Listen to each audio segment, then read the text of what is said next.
I've got my ukulele. All right. Hello, everybody, and welcome to... One moment.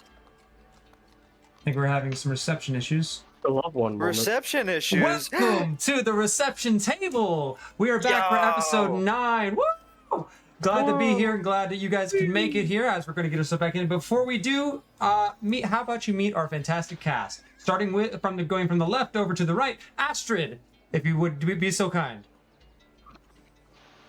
What's up, guys? Let's have a fun one. All right, and Calicat. Am I lagging? No.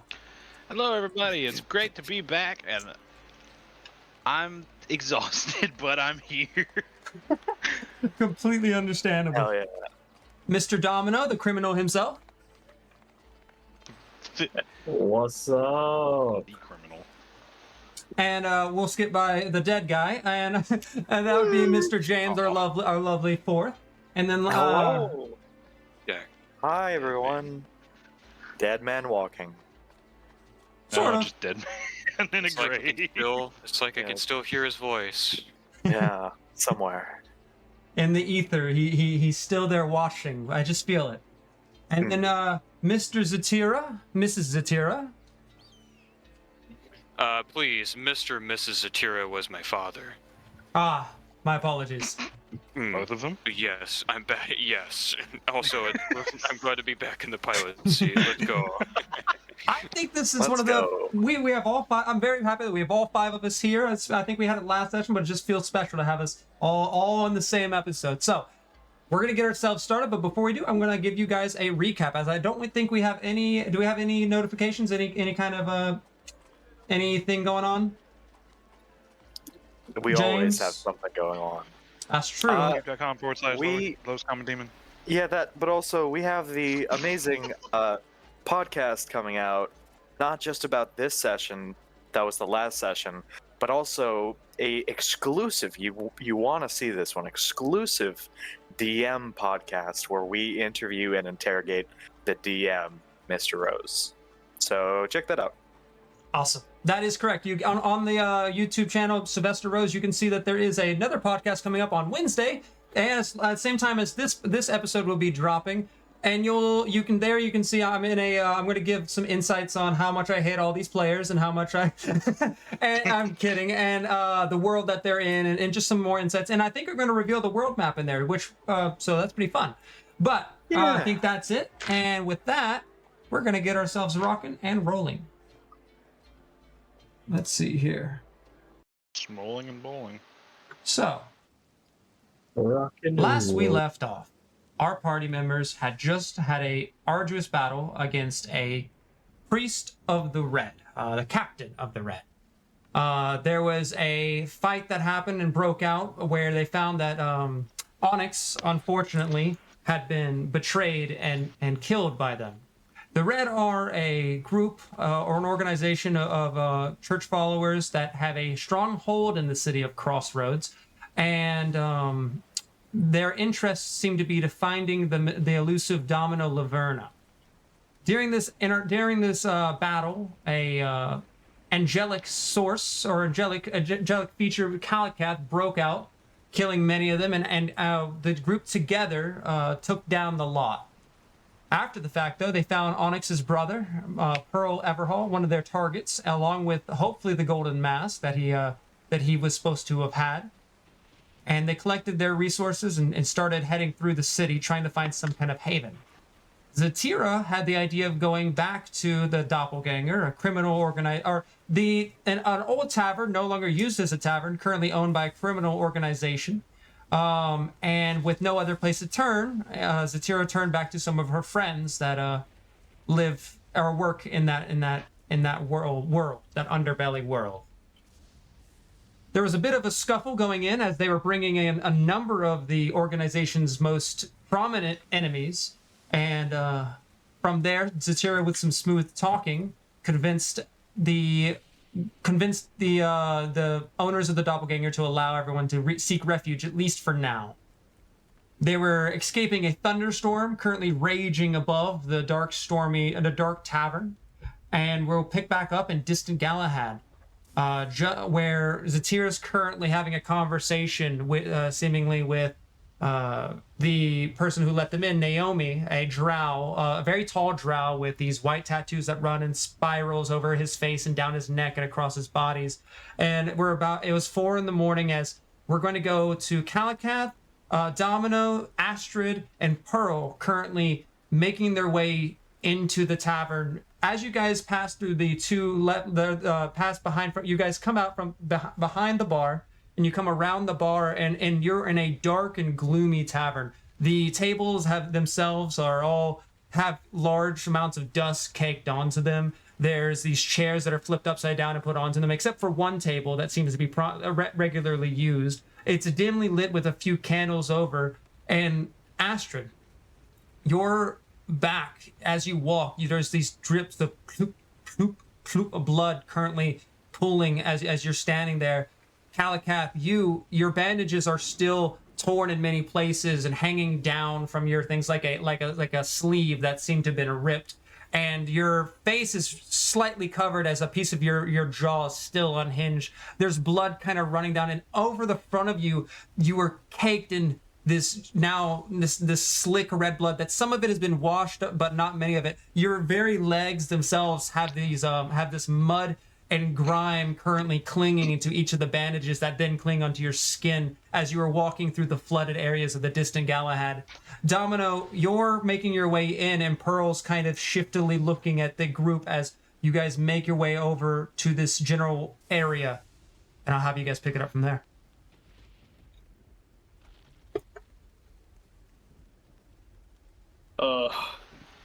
My back hurts, and I'm exhausted.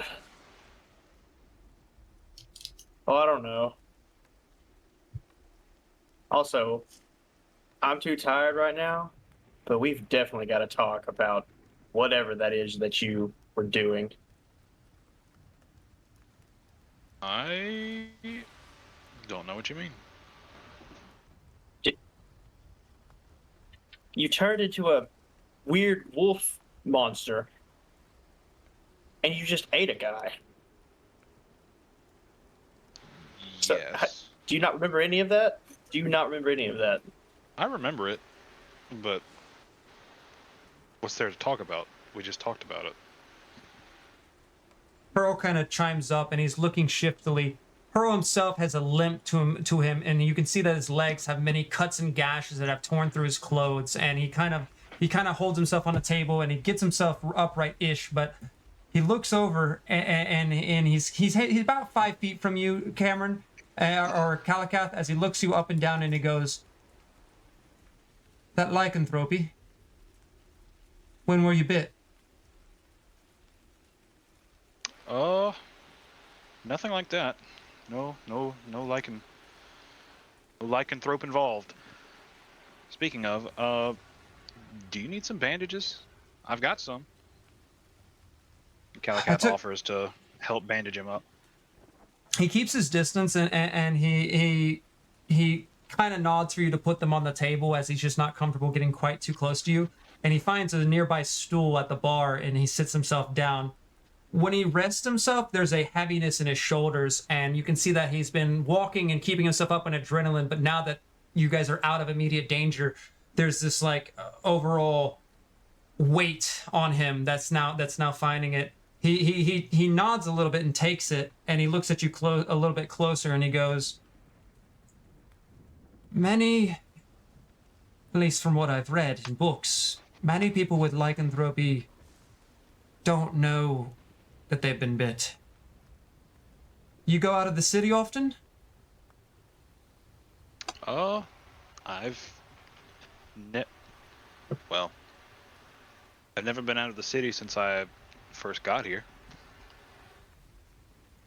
My knowledge. Never seen it myself. Is it safe to be around you? Sure. Only happens when the bandages come off. That's curious. And he kind of sits there allowing you. I was about to say I got next on those bandages. Please. Oh yes. You know what? Here. And Calicath pulls out the bandages and just starts tearing out re- almost unreasonable amounts of bandages. Everyone, As come you on. do, Go ahead. there's this bandage pile kind of coiling its way up. That's on the counter that you're currently pulling it. When you pull it from this little box, and there's a bottom end that you pull, everyone sees this well beyond what should be coming out of this small container, just bandages and bandages. Some of the bandage itself is perfect pristine white with a nice spread in the cloth, and also some of the bandage is a little bit darker brown and almost parchment-y, like an old parchment paper left out in the rain or something. It's odd how it kind of shifts and changes as he pulls it, as though it's not all exactly the same as it comes through. Everyone, get yourselves all nice and wrapped up. Can't guarantee any sort of it's better than nothing. Say less. Come on. And Astrid will begin to wrap himself up. Dama would like to walk towards Curl so you can speak with them. You're currently, everyone's kind of at this bar side at the moment, and then there's also a table that's currently sitting down, like to your far back right.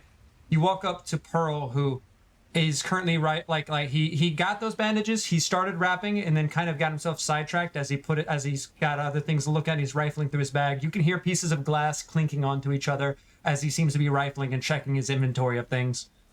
He doesn't seem to immediately notice you walking up to him. Okay. Senor Pearl, if you got a moment, I have some things to discuss with you. His eyes kind of look up, and when he kind of like gauges who you are,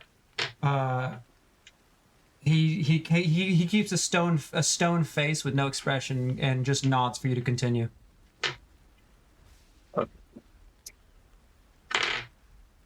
You see, Senor, I come across this cloth.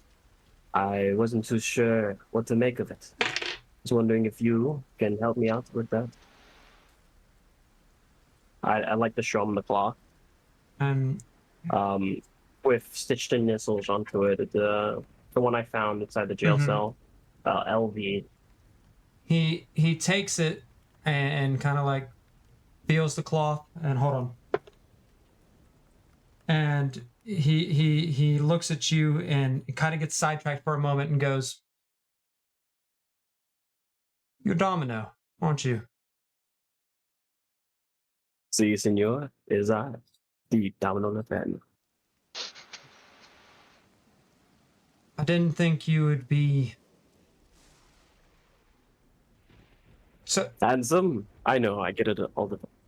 And he kind of like stops. There's a bit of like a grittingness to him when he hears that, and he goes, "I'm sorry, I don't know whose this is. Many people could go by these initials, and it doesn't mean it's not a part of any insignia that I know. The embroidery looks hand sewn, but that's all I can tell you from there." And he hands it Okay, back to senor, you. I have one more item. I found a silver ring on the battlefield. Has some weird things snitched onto it. It says 4/3/21/1117. My promise to you. I was wondering if you knew what this meant. Here, take a look at it. He also takes a look at that, and he kind of moves around and he's like, looks like something about 4 years ago. Perhaps a marriage. Ah, okay. Thank you, senor. Thank you, Betty. All right. I'm gonna walk away. And is there any bandages for me or no? They're on the tile, the countertop, and they're piled high. But Astrid is currently using them as well, so you could certainly walk up to Astrid to take some. My best friend Astrid, he'll surely let me take some. All right, I gotta go and hey, Senor Astrid, My best friend. Yes. Can I get a bandage or two? Stop being injured a little bit. Here, stop doing that. And yes, you're see if you can help somebody else if you're not that injured. Oh my fucking god, my back. Ah, A few moments pass, and then first out comes Naomi walking out. There's a bit of a worry in his brow, and he looks like he's thinking on something as he walks out. And he takes a look at you guys currently bandaging each other up, or and yourselves up. Excuse me, not each other. And he goes, "So, we do have showers here, working ones, and it's typically for when this was a tavern. It's for communal, but you two," and he points over to Astrid and Calicath, "look like you could use them if you want to. I could guide you over to it, or to you." Yes, please. And he I will starts take. to. I'll wait until Astrid is done. Alright. He takes you over Astrid and walks around. There's a bathroom area, and it's this large there's multiple stalls, around 4 stalls that go down, and there's a glass mirror with a sink next to it, and then as you look forwards you can see that each one has its own shower head that runs down, and he kind of points out to you. He's like, use them as you want. The last one in the back doesn't work. Okay, thank you. And he kind of doesn't give much of a response as he begins to walk his way back to the lobby. Okay, yeah, Astrid will now start to remove clothes and shower up. Hot water stings his back wounds. Yeah, the room Many, steams many up, and bad there's ones. this dark red pooling on the ground as you look down of this mass. Like, you can't see your back. You haven't really looked at it yourself, but there's this ichor that's just like clumping at the bottom and then when the water hits your back, it stings in a terrible way. And the entire floor itself for a moment looks like it's painted red before it goes dripping down a drain. Ugh. Fucking stupid dog could have warned a guy before he did all that. Gosh. Where are you, master? I just want to go home now. I think I've seen enough of Crossroads. Ow. And when I get done with the shower, I do want to check out my back. And like I look at it, I turn myself around. Yeah. Yep. Story to tell later. When you turn around and you look at it, roll a perception check as you're looking backwards and just trying to see how it affected you.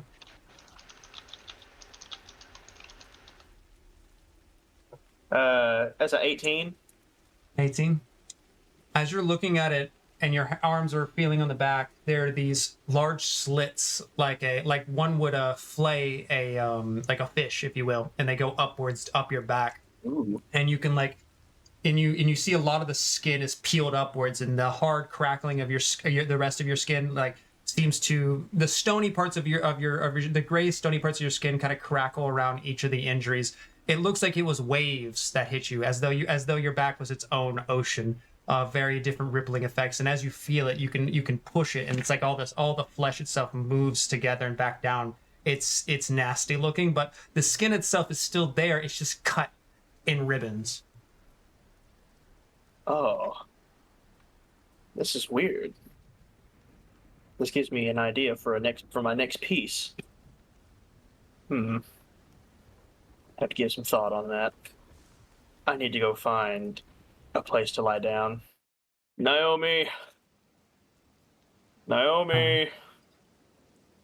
You yell outwards, but we're gonna move ourselves over to Naomi, who before during your shower, he walks back out to the lobby with everybody, and he goes, I think Sebastian's gonna be talking with Zatira. Can I get you anything? You guys look very worse from wear. We don't have any potions we can spare, but I could at least get you guys some new clothes.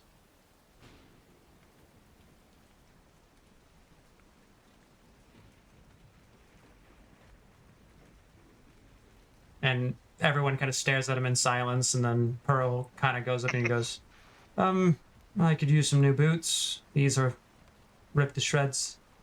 And Naomi kind of awkwardly looks back and forth at the silence, kind of shifts his way over to the back rooms, back to his room. Moving on over to Zatira. At this point, this was right after you had been spoken with him and had convinced him that there might be some opportunity with Pearl.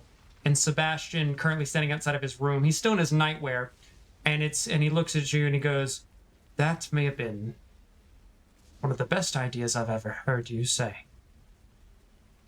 Come in here. Thank you. Let's see what." All right. And you walk into his room. His room's a mess. He's got a small like futon couch, and you can see that the table's littered with all kinds of papers and books. And on some of the papers burning, as there's like a ember that's not been put out, and you can notice that in one of the bowls, it looks like a mortar and pestle. There's this red rocky residue that currently is like on the mortar, or on the pestle, excuse me. And he kind of sits down on the couch and puts his head back, and he goes, "We're going to need to talk with him." I already have a few ideas. Lay him on me. Well, first off, we found him while his house was being raided by the Red. So, he's not in good with the law, at least the law of the Red right now. And come morning, they're going to find a bunch of dead Red members at his home. So, that's not going to paint him in a good light with the local law either. You've been busy. Yeah. We originally went there because, one man we encountered, we were looking for, his brother, Onyx. He was going to be one of our leads into, investigating the gold masks and, their crew. Little did we know that his brother was doing something similar. Though, I don't believe he knows what they're looking for. And you do? I imagine we're all looking for the same thing, the silver vine. His eyebrows kind of raise a little bit, and he goes, "The gold mask are looking for the vine, then?" We had an encounter with a woman that had a very interesting connection with an entity called itself Y. I didn't come up with that name. And this entity commanded that we bring it the silver vine and destroy it. He kind of like leans in and he goes, "My dad wanted that silver vine so badly, he came back after being gone for years. If we could get him that vine, Zatira, I'll pay your weight in gold. I'll make sure of it." Lucky for you, I was already planning on finding it myself. I want to know what's up with this damn thing. We're Ever working since- with one hell of people out there. You mind Right. telling me what their interest is in all this? Yeah, quite the motley crew I've accrued. The big fella has a direct connection with the one who's carrying the silver vine we're looking for. he doesn't know where that man ran off to. We've been on a wild goose chase looking for the fellow all over town. We know he didn't leave the city, 'cause strangeness has been happening with the ports. They've been locked off. And, paid a visit to Captain Deal, a smuggler. He was originally going to ship them off, but he confirmed that he didn't even have the opportunity to. So they're still in the city. Next, we went over to the Felfang Enclave. Got a What were you lead doing with them? got a lead that they had some cleric or something that could help us find them. And if they weren't seen anywhere throughout the rest of the city, then figured that that's another place they could be hiding at. Anyways, we made some deal with some bugbear fella. And the strangest part was he also mentioned why.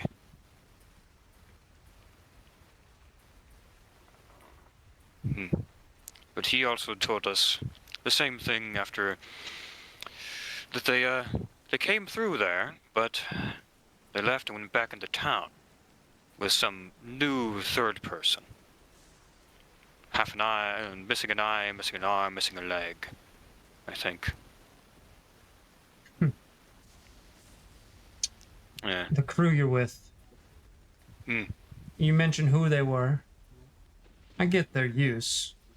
Are there going to be any problem with getting the vine to Sawyer?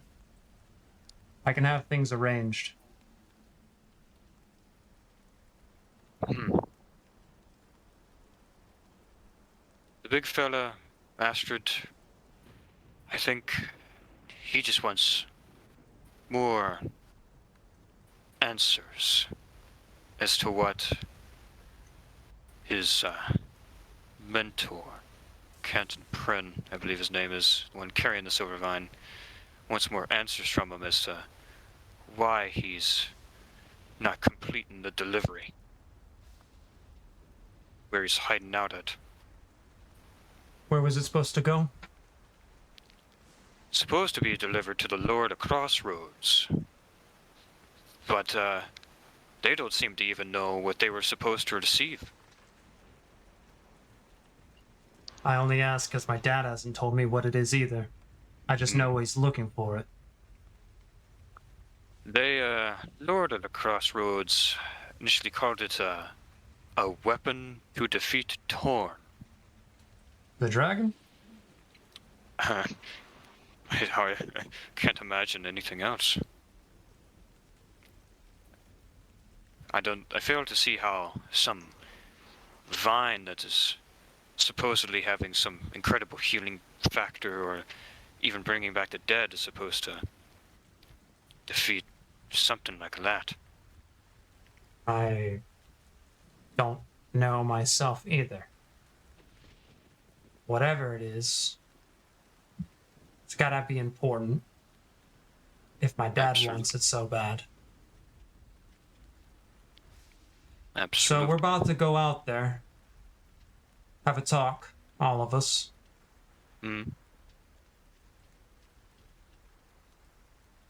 What do we need Pearl for?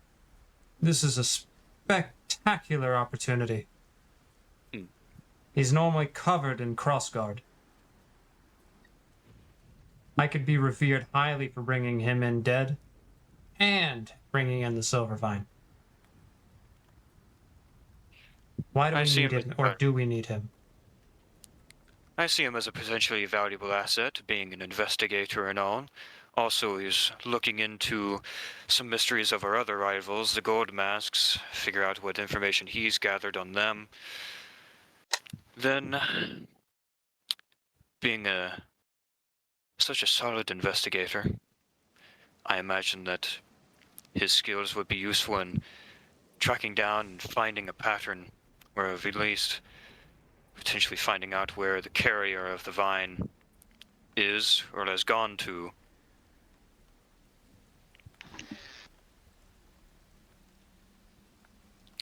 he works his investigative magic. We see the profits of it. Roll a persuasion check. Mhm. I really, but with advantage because that fits really well. That's a very, very valid reasoning on why.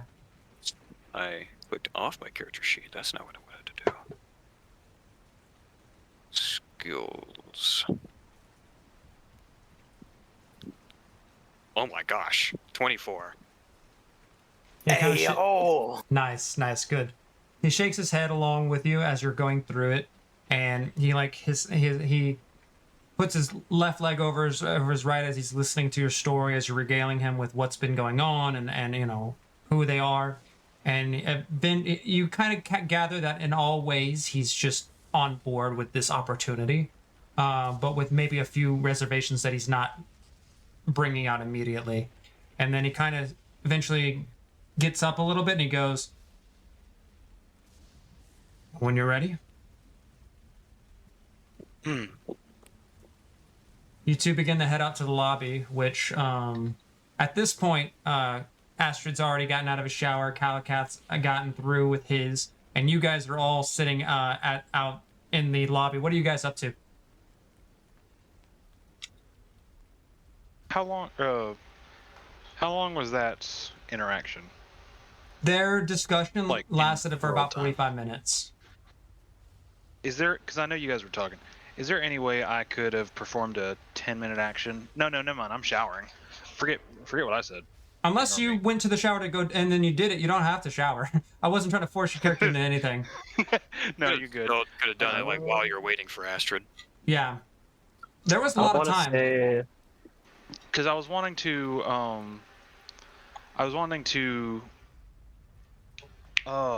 what is it called? Good lord.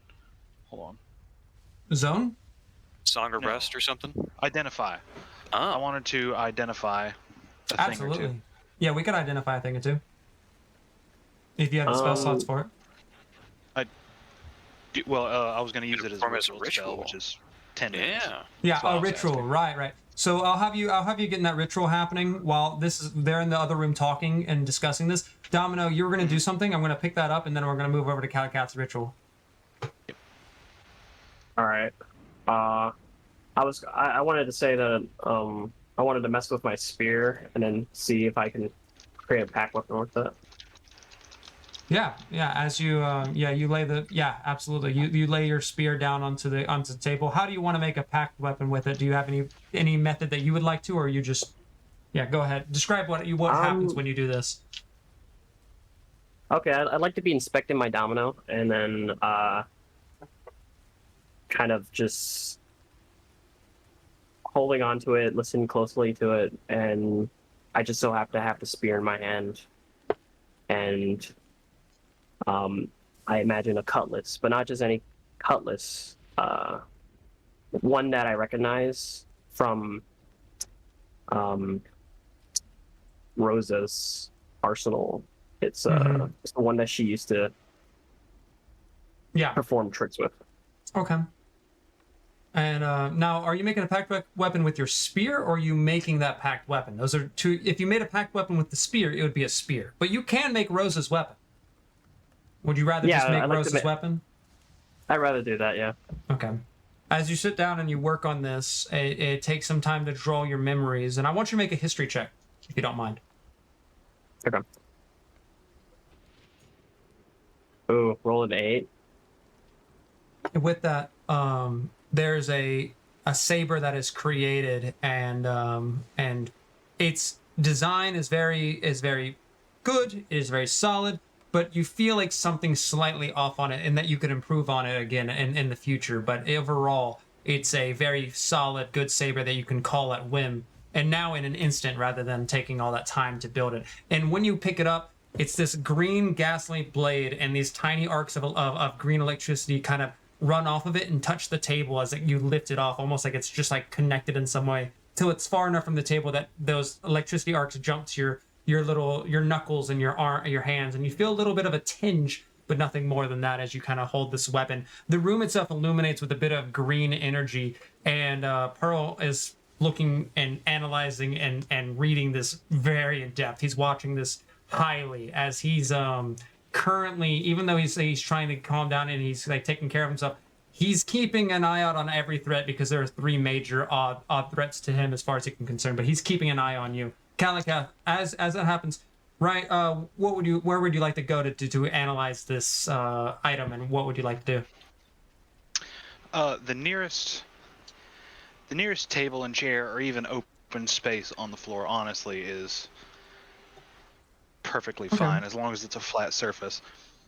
With that, you pull a chair and flip it upside down. Some dust kind of kicks into the air, and it makes a boom as it hits the ground, and you kind of sit in front of right next to the front door. With the two items I would like to identify, one being Astrid's ring, the other being the shield that we obtained during the last battle. Ah, yeah, I follow. Which one are you wanting to do first? We'll start with the shield first. Larger the better. All right. I want you to roll. Oh, sorry. No, go ahead. How would you describe this identification spell as you pull out your coin? I have my coin and the necessary pearl as well that we obtained from our friend's corpse. Oh. And as I sit at the table, both the coin and the pearl float gently in front of me. Any like few non-digit spots on my body have the eyes that appeared during the transformation open up as they furiously look up and down the identifying item as if they were all inspecting it separately. That's very interesting. So as you raise your hand up here and you let go of the shield, you said the shield first? Yeah, doing the shield first. The shield hovers into the air for a moment as you take a step back, and you put your right hand over it and you can see now anyone who's watching can see that your fingernails are quite sharp, like they are each come to a point, and you hold it over the shield that's currently hovering. Around your body, the coin begins to kind of like hover and spin slowly, not very fast, but in a slow manner as it kind of revolves around your head. And that pearl as well spins and orbits around you. And as you raise your hand over there, your eyes begin to glow. And then the eyes on your hands, which look like cuts and slits, they all open and stare forwards and downwards. And as you said, look sporadically and randomly into some of them not even properly looking. Like the eyes on the top of your arm almost look like they're panicking as they cannot see the shield as they're looking up, down, trying to get their ability to look at the shield as the bottom eyes are currently scanning it up and down and up and down. This takes some time as you're doing so, and a lot of people are kind of like, or at least Pearl is looking in and concerned as the bandages that are torn hang from you like a torn scarf. I want you to roll an Arcana check. Yes. A 16. 16. That is a very good throw. I'm going to send you over. You actually get all the information that you can glean from the shield, besides any information that goes with the history of its whenever it was arcanically built. And I'll send that over to you to analyze as you would like. And then as a little bit after the spell, like your head leans back somewhere, and you open your eyes again, like you blink for a second. The shield clatters on, making a loud sound on the table, and then the orb itself, the pearl, clatters onto the ground, and the coin also clatters for you to pick up. Picking up all the individual items, placing the shield somewhere safe. If I have the necessary time, I would like to begin on the ring next as well. You do, as they're having a good 45 minutes. They had a long discussion as they're going. And about this point, Astrid, you also come out of the shower at this point, and you are now in the lobby as well as you see Kalikath pull out Marco's ring. And you begin to see as the ring he puts his hand underhanded, and the ring begins to lift out of his palm, floating into the air. And then he starts to wring his hand, almost like he's following some kind of track as his hand goes over it. His claws currently all pointing towards it, and the ritual begins again. Kalikath, as you do this, you start to feel a strain on your body, and you realize you're too locked into spell to back out, but you realize the succession of using these so fast on such powerful magic items can exhaust you, but it won't. I mean, depending on how well your Arcana check goes, as you start to feel like it's starting to pull energy from you as you cast this incantation. Asher, do you do anything as this is happening? I just watch and stare in curiosity and sadness. Calicath, I want you to roll an Arcana check. Very well. Not as good. 7. 7. When this is a ritual. Normally this would take a long time to do 10 minutes as your eyes scan it and stuff. As your eyes like begin to open and stare towards the item, your eyes quickly like they stare, and then it's as though they get lulled of boredom and go to sleep as it doesn't find any particular. It's almost like if you've been in like a classroom of school and you're trying really hard to read and your eyes can't stay awake. You feel that heaviness weigh onto you, and you actually do suffer a point of exhaustion as you strain yourself with these intense concentrative spells. And unfortunately, the ring hits onto the table, and your arm kind of falls down a little bit. And this time you feel a weight on you, like almost like somebody sitting on your chest, as it's a little difficult to breathe. And for the moment that you did get anything gleamed off of it, you could only gather that it was magical. And I'm afraid that's all you could gather. Oh. Astrid, take this damn cursed thing from me. I'll try it again another time, but by the gods, I'm tired. I understand. I hand him the ring back while nearly falling asleep. And about this point, Zatir... Oh, sorry? I clutch the ring as before I, go to bed myself. I clutch it like, what does this damn thing do, Marco? Damn you, Marco. Ugh. And I put it back on my hand. My finger, I mean. It fits snugly as you've been wearing it for some time, and even though Marco is not as big as you are, it's an enchanted ring and it changes to fit the size of the wearer. So it fits snugly onto your finger. As you kind of like look at it, you're just bewildered. And then as you're staring at it, you can see this red glimmer of magic, but that's all you can gather from it. Almost in response to your frustration, you see that like sheen over. And it's about this point where Zatira comes out from the back. Now, Zatira, you're behind the bar, and you can see them all in their various things. Domino's currently holding an electric sword, and Calicath is probably rebandaging his arm.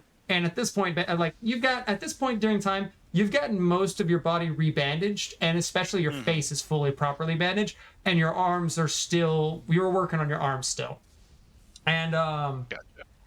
And then Pearl himself is also kind of like he's grabbed his things, and as he walks out, he kind of stands up expectantly because he knows that a conversation is about to occur. Shall we sit over there then, at the big round table? All of us? And he looks over to you guys who are all doing your various activities. We could all form a game plan from this point. And he walks over. I'll start to head over. Yeah. Everyone slowly, each making their own way in their own time, sits around the table. At this point, Naomi walks up and puts a candelabra of sorts. It's like a 2-pegged candelabra with each with candles burning down. The wax has already been burnt some way. It's about halfway through each candle. It seems like this is commonly used.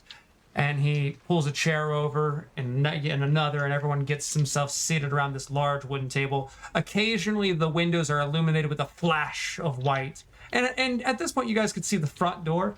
And the front door, the rest of the wood is this dark, like brown wood. But the front door is actually this white marble with black, like, lines that run over it like a squiggle, and that ripples its way downwards.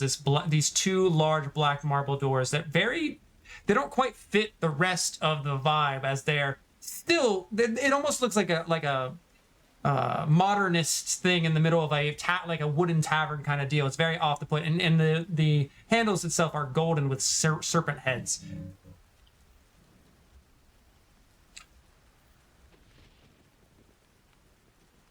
Well, how about you all start before me?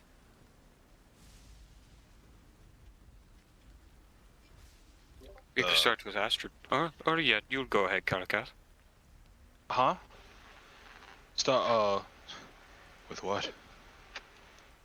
Sorry, I'm dozing off over here. Yeah, I mean, after what you pulled, I don't blame you. What are we talking about? We're talking about why, and he just like he's frustrated. He doesn't know what to say, and he's watching his every word. He almost doesn't want to speak too much, as he doesn't want to the more you speak, the more likely you are to give things away. But he asks, he goes, why were you with my brother? For a moment ago, I thought that you all were making my brother. I thought you were impersonating my brother and making him guilty. And I come to find that he was with you, and I don't know why. So let's start there. Senor, if I may. I was accompanying Onyx on a mission sent by the good wizard, or at least that's what I think he was, Murgo. I don't know if you know him. I'm We were here afraid to invest. I do Oh. not. Well, your brother knew him. He was a professor of some sorts. I think he mentioned Lou. I don't know. We were here to investigate some health potion thing, and one thing after another, we've got separated.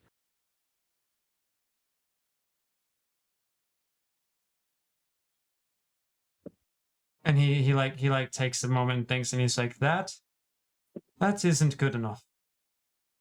You why? Why were you what are you doing here? Well, senor, I had a problem, and Marigold said he can help me. After he found out that he couldn't, he sent me to your brother.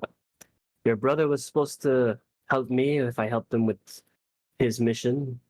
It was I was going to get something out of it. And what was that Uh, mission? Like I said, there was something wrong with the health potions. It was making people sick. And we were here to figure out what was going on. Um, we've got sidetracked heavily.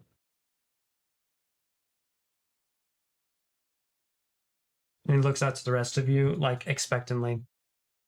My brother is dead. Who are you?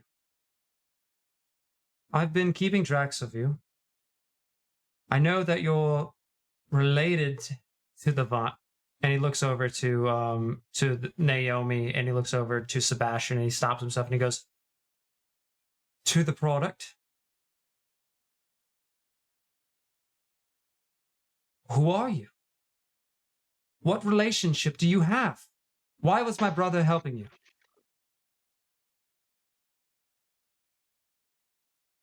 I kind of look towards Astrid. This is like the start. This is like the starting point And for he- this he- whole thing. Because I feel like it was my fault. Had he not been so curious and helpful, he'd probably still be alive. I was lost. I had just been separated from my master and my guide. They left without a trace and left me. In this That's- land I do not know, this cursed city. And he helped me. And so, he helped me look for my master and the contents that were with him. I had no affiliation with your brother. He didn't have to help me, but he did. And I'm truly sorry that he's gone. I did everything I could, and it wasn't good enough. And I'm sorry, Pearl. I'm sorry I couldn't save your brother.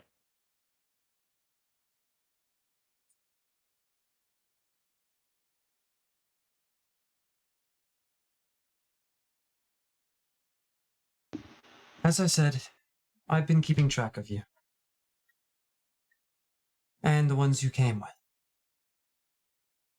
I've been waiting for you to meet so that I could be sure that the vine, and he stops and he's like frustrated, he said it, and he's like, the product, so I could be sure that the product would be in one place before any action was made. You seem to know about this vine. What do you know about it? It's almost like you're letting on about its whereabouts without telling us. And he's like analyzing you guys, trying to figure out, he's just, and he goes, the vine was supposed to be delivered to the Lord of Crossroads, Lord Vashon. And he eyes over to the Goliath. You, along with your other Goliath, or anyone who came with you with the monastery, was supposed to make sure that happened. Obviously, something went awry. And we thought there was a scheme. So, I've been trying to keep as best track of you as I could. So that way, when we knew where the vine would be, Crossroads could act properly and obtain it. When my brother got put into the mix, nearly a day after your arrival, things changed. And I thought that you were framing my brother for some crime that happened within the tavern and with the Red. As it was said that my brother had shown up at Lord Vashon's home. I later found that it was not Lord Vashon, not Onyx, but somebody posing as Onyx. And that he looked like he was covered in bandages. And he looks over towards you and Calicath. Yeah, that's weird, huh? How things happen like that. Just go ahead and answer the bloody question, for Christ's sake. All right. It wasn't anything. It wasn't meant to be bad. I was so curious about this Goliath that just showed up in town. I wanted to know more about him and what was going on. I knew Onyx wasn't with them, but there was no way I was going to be able to see them looking the way I did. They don't know me. And I happened to run across Onyx. I knew that they had known each other at least a little bit, and they'd be a little more accepting of him. I wasn't trying to frame him for anything. I honestly didn't think it would come back to bite nearly as bad as it did. Roll a persuasion check real quick. Oh, sorry. Oh, no, that was it. I don't know why I said but.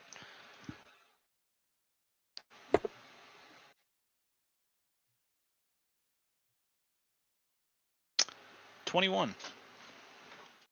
And he hears you, and you can see on his face a visible pain from it. But he believes you. And he goes,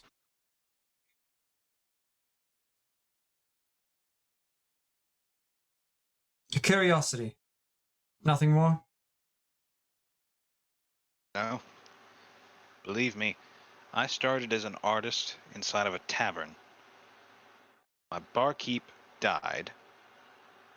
Had nothing better to do. Curiosity and boredom.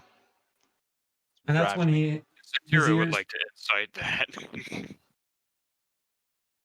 Who, me? you can roll, Calicath, roll either... Okay, so... Hold on. Roll just the dice, and either roll persuasion or deception, but don't click either persuasion or deception. and just roll the add the D20. modifier. Just roll a natural D20 and add the modifier yourself, and then tell me what it is. That way, Satira, the player, doesn't know if it's a deception or a persuasion. Gotcha. So just a 20, and then give me the thing. And Zatira, don't check his sheet as you wouldn't, but you know. Yep. Right. I'm keeping my eyes away from the thing. Keep your eyes away. He shouldn't. It shouldn't say persuasion or deception if he rolls a natural 20. Got it. Nice. Thank you. I got the answer. All right, Zatira, I want you to roll an insight. If you were, I'm imagining you were going to insight that. Yeah, I rolled only like a 7. Okay. Ooh. So Unlucky Kalakath is a very difficult one to read, and nothing about his mannerisms.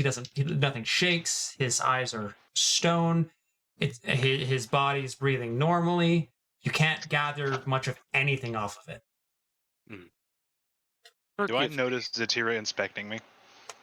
I would say that everybody notices everyone's shifty right now. Everyone's on alert. So yeah, you probably do. But it's also just as much as anyone else.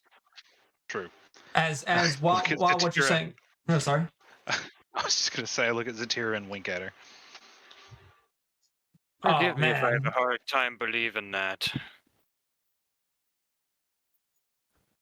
He Believe kind of me? reels in and he goes, my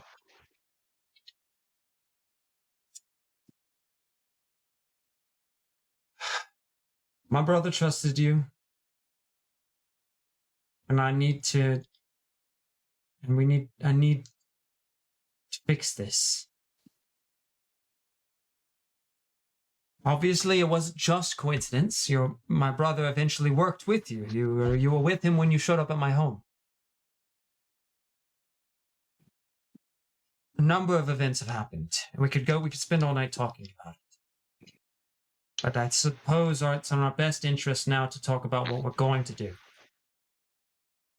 And that's when Sebastian begins to kick in and kick up and starts to speak, and he goes, yeah, that'd be a great thing to figure out. Say, what can the Santiagos expect from Pearl Everhall? Why should we not just turn you into the Red? What do you have to give? Pearl responds in a relatively frustrated tone. And it's just, I've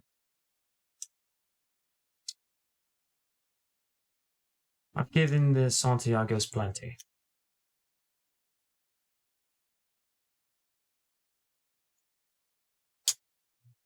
And there's a silence that takes the table. Ooh.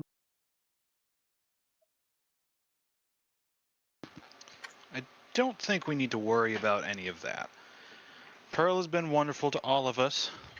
Spectacular man. No one's going to be turning him in around here. No need to. I could vouch for his usefulness.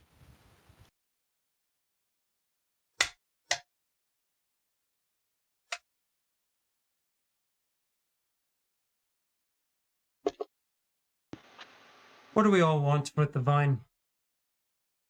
I need to return it to Vishon, and I can feel out that there's other motives at the table. Are we going to work together, or are we not?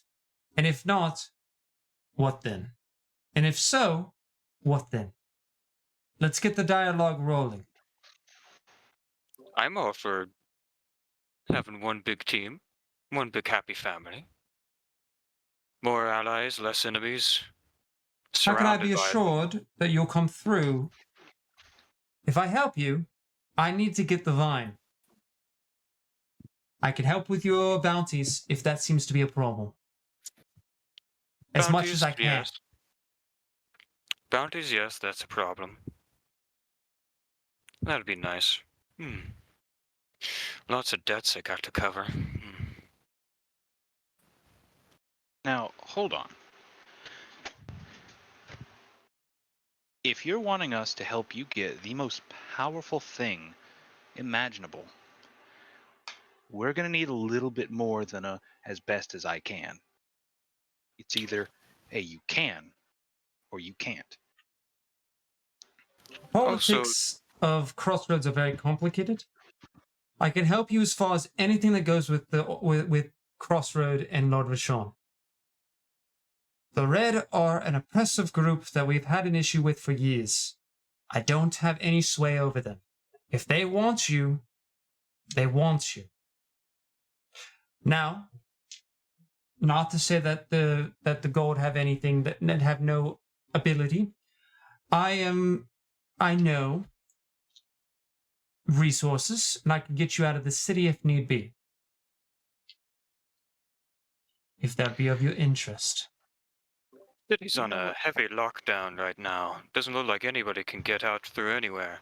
Lord Vashon and his resources can certainly get you through that. That is of no worries. I can make that an offer. Oh, sorry. Can I roll an insight check? Yeah, absolutely. Let's go. I also Insight check. yeah, Insight check.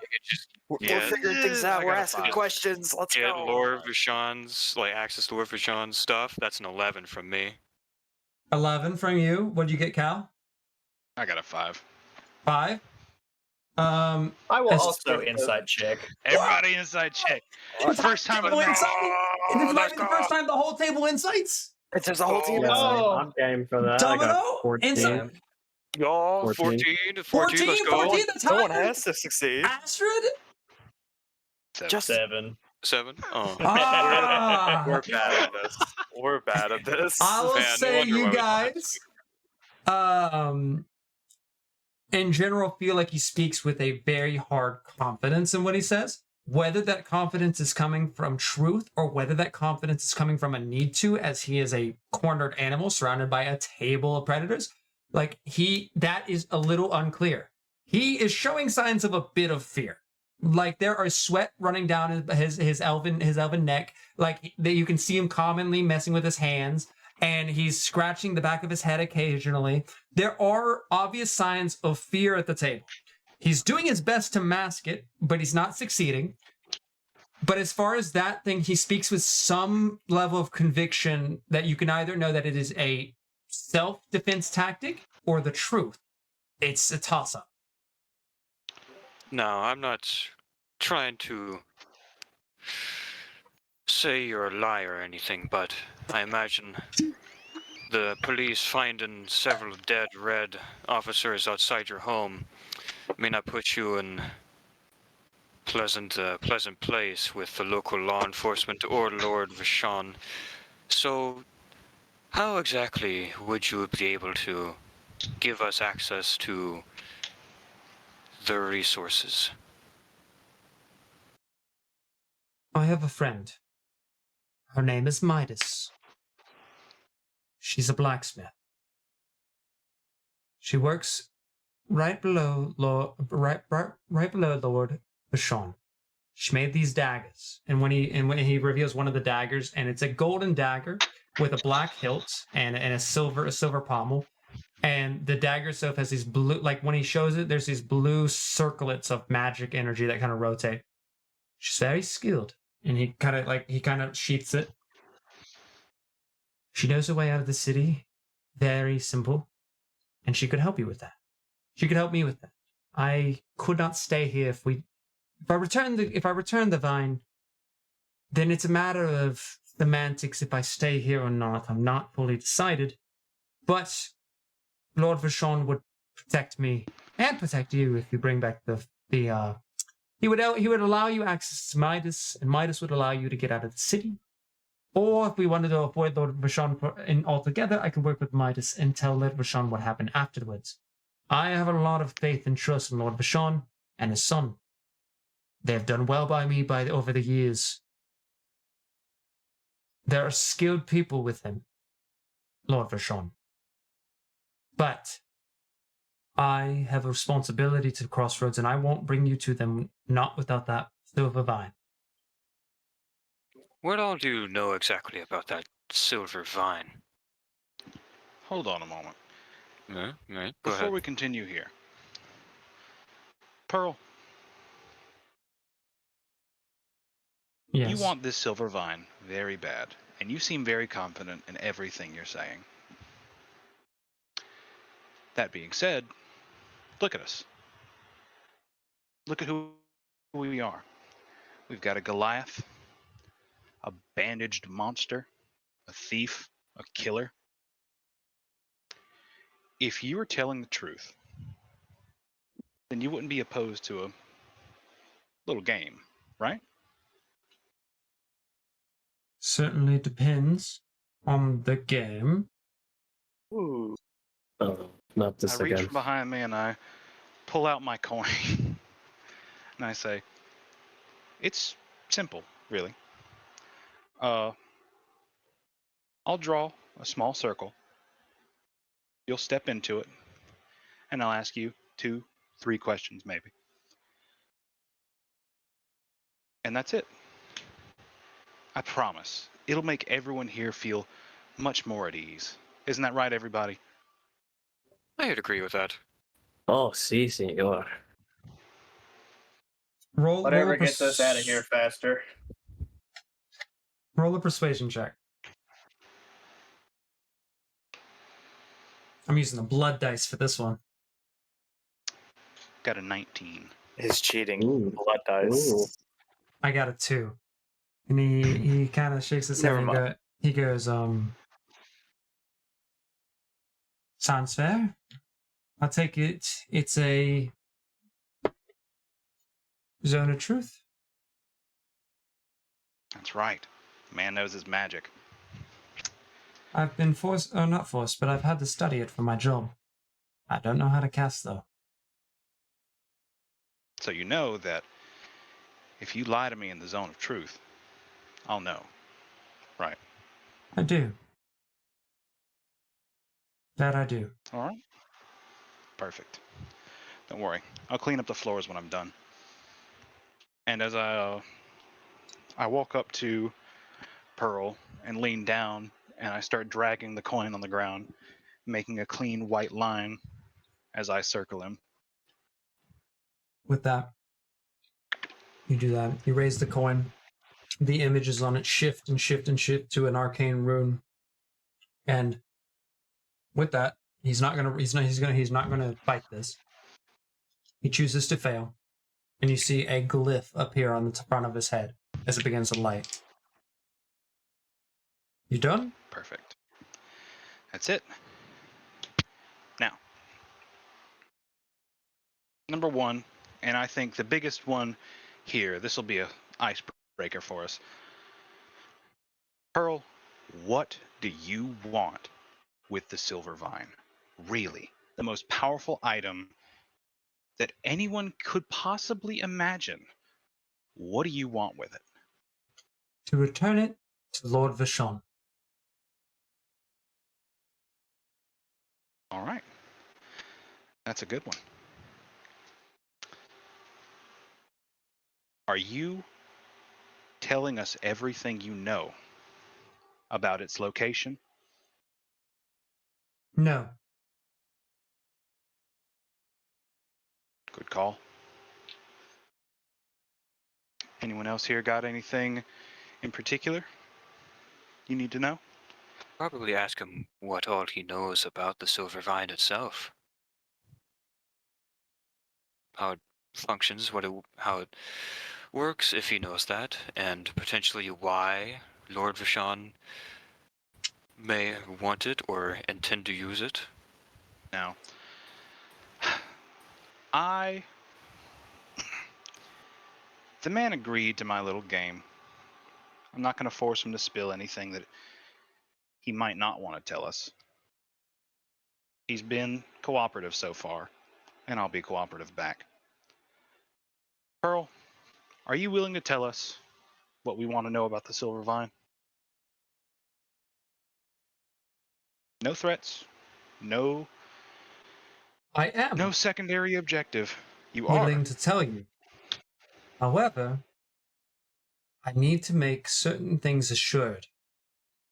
I need to make sure that I will be leaving, that we will work to bring the Silver Vine back to Lord Vashon.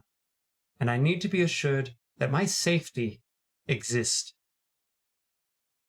My work has put me at ends with these people. And he points over, and he's still in the zone of truth. He points over to Sebastian and Naomi. They have many problems with me. And I don't know you. I Pearl. am in a dangerous position. And I need to have sureties before I can share too much information. Whatever I tell you all here, I know I'm telling Sawyer.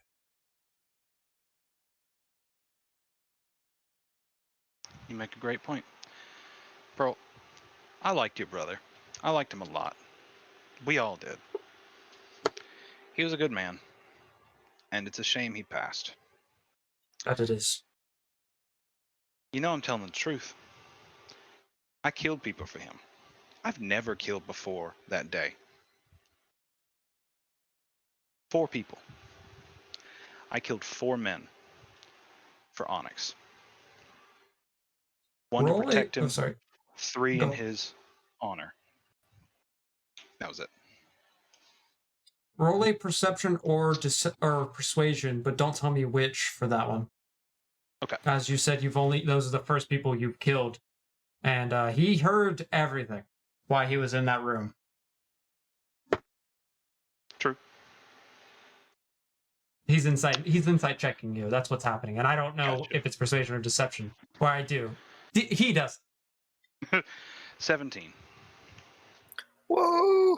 There's an 17! there's an uncomfortableness to him, but he just listens and nods along and doesn't have much to say besides just the intense stare, and a little bit of a confusion hits his face as you say that's the first people you've killed, and his face is twisted into like a bit of a what as he's heard your voice echo through the halls earlier in a previous episode. That's including that, though.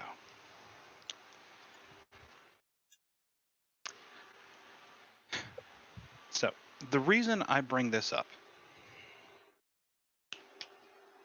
the whole reason,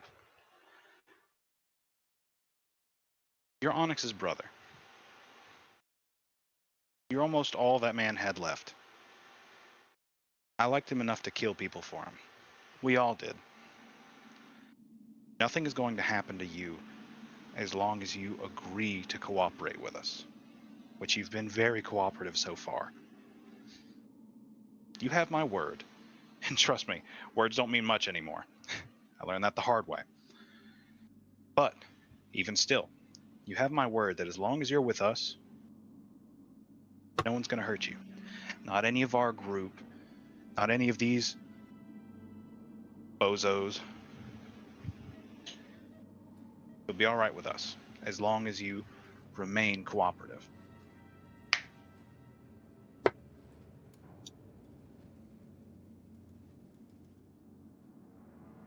Can you say that in the zone of truth? I can say that anywhere you want me to, pal. He Wanna takes a swap step. out? He takes a step backwards for you to step in, and he doesn't. Oh no, go ahead. I take a step into the zone of truth, knowing full well its abilities, and choose to fail. He does not see any glee. He does not see any glyph. He does not see any indication, nor does he seem to be looking for one. With a heavy bow, I say, Pearl, you have my word. As long as you remain cooperative with us, as long as you play nice, you won't be hurt. Not by us, not by anyone. We've got your back. I promise. And as you're standing in there, you're about to take a step backwards. He grabs your wrist for a moment, and he goes, "Now, assure me that we'll bring the silver vine to Lord Vashon."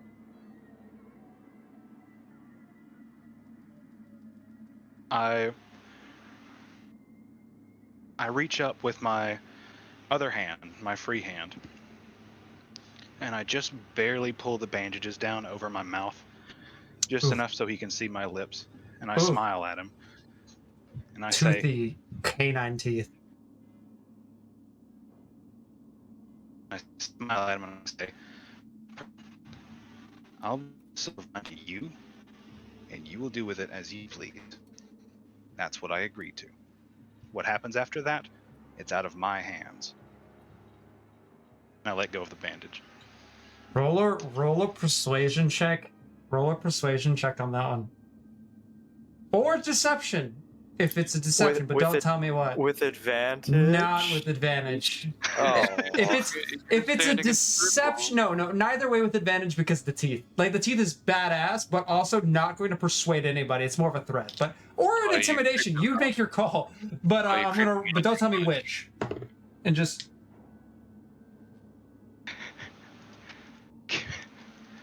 Oh, where's my phone? can I?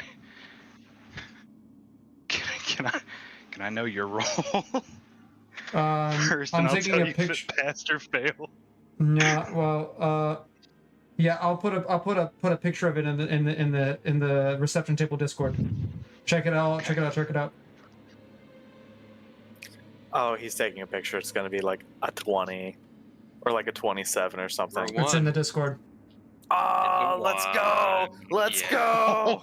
Let's in her go. You know, Critical No, one. He that's believes a big everything one. we say. it failed. He shakes his head, and he goes, all right, and he lets go of your arm. Let's talk about where it is. And Astrid would like to interject and stand up after that little exchange. And before any of that, I'm going to get my own answers. Then we'll make a decision. Oh, Astrid. Not a moment before, not a moment after. Right. I'm still curious myself why the heck the guy up and left you. Yeah, he's got some explaining to do. Other than that, let's discuss. There's a confusion on his face, and You he two, goes, when did I ever leave you? I'd ever met you, I don't believe. Not you. Don't worry about it. yeah, why don't you just come up with a game This is plan after plan. and mind your business? Hold on, everybody. Hold on. Pearl, are you willing to answer their questions too? Like you did mine? Yes. But, yes. I bow to him and I step out of the zone of truth. And he chooses to take a seat at the table. Understandable.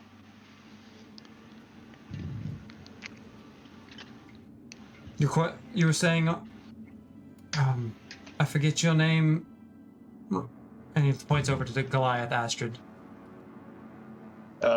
It's Astrid. And I have no questions. That was pretty much already asked and answered. And this is not a threat. But if you betray or lie to me or us, I'll make you meet Onyx. And that's it.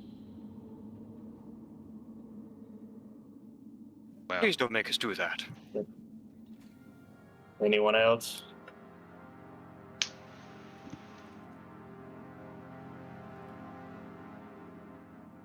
I was wondering how much you know about the Silver Vine and how it works. What you are delivering it to Lord Vashon for. I'm afraid I don't actually know.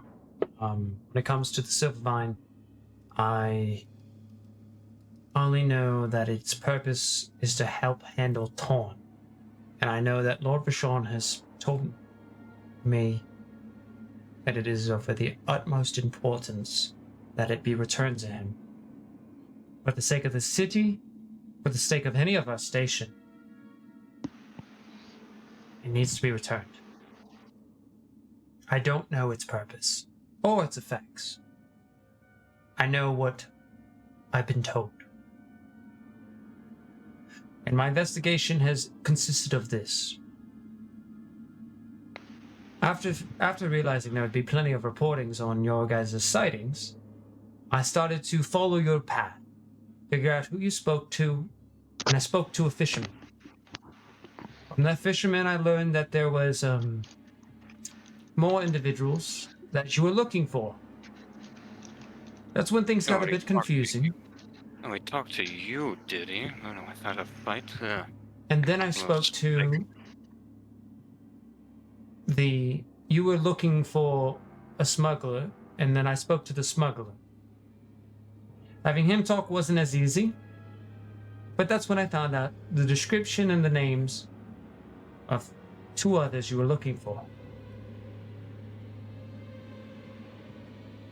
I used some gold, and I had a lovely gal who's my partner take our resources to find them. I deduced that you were all trying to leave the city, as you had just recently met with the doc, trying to find a way out. And I stationed people at each of the exits, looking for those descriptions. From there, I found them. I know where they're staying.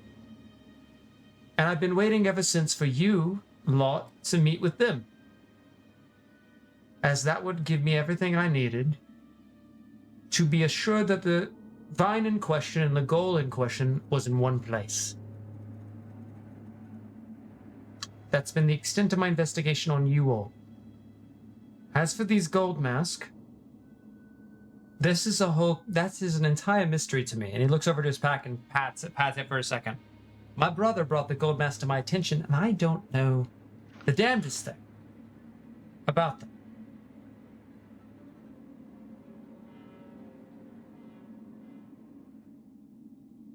What do you know? I look at Calicath.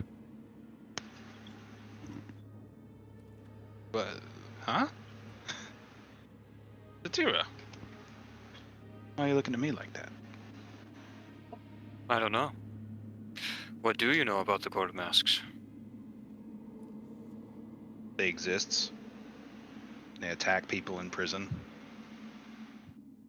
They can spy on folks.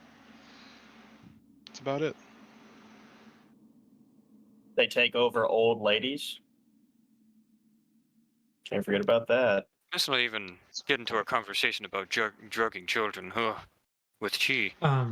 When you say that, Sebastian kind of leans in. He's been quiet for a lot of this conversation. Naomi's just been listening to it all. He's standing up where everyone else is sitting down. He's standing beside to the right of Sebastian.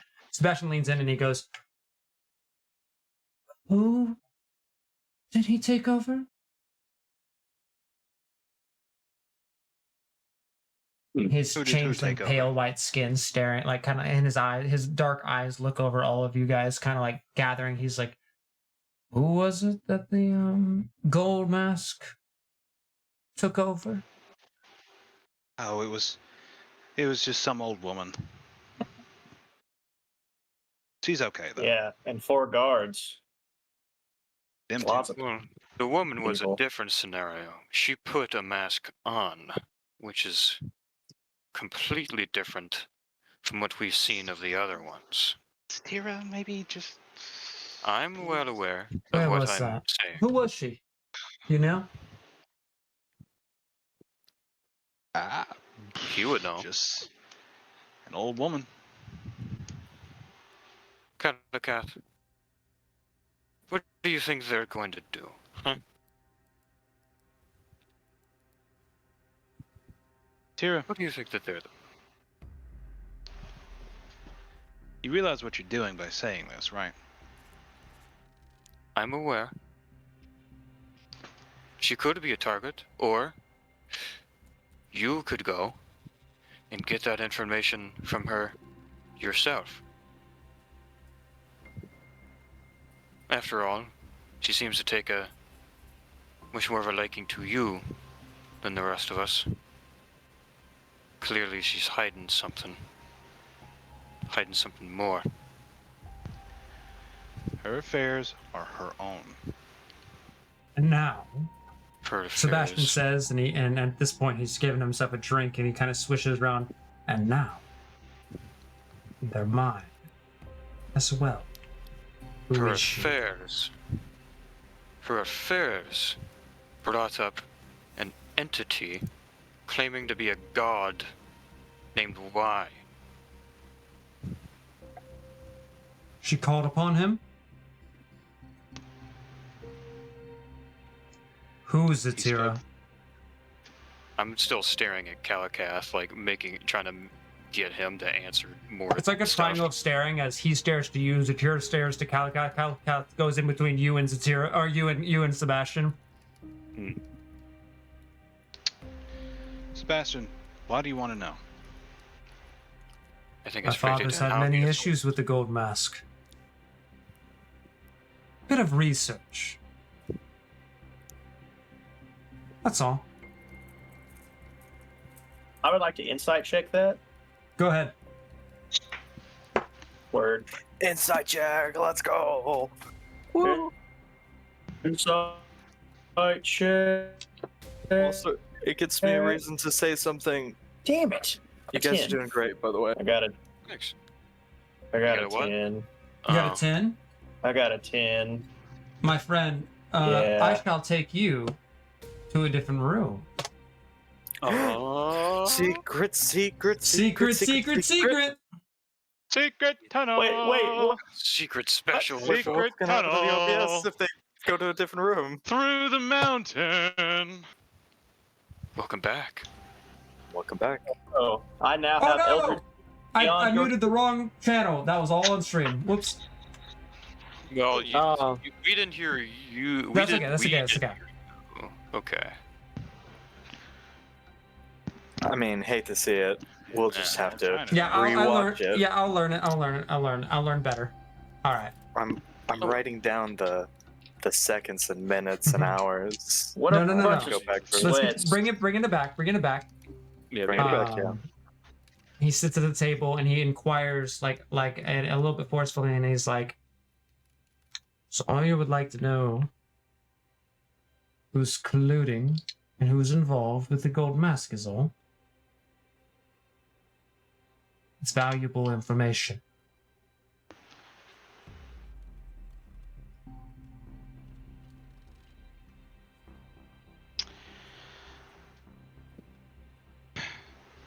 She's my grandmother.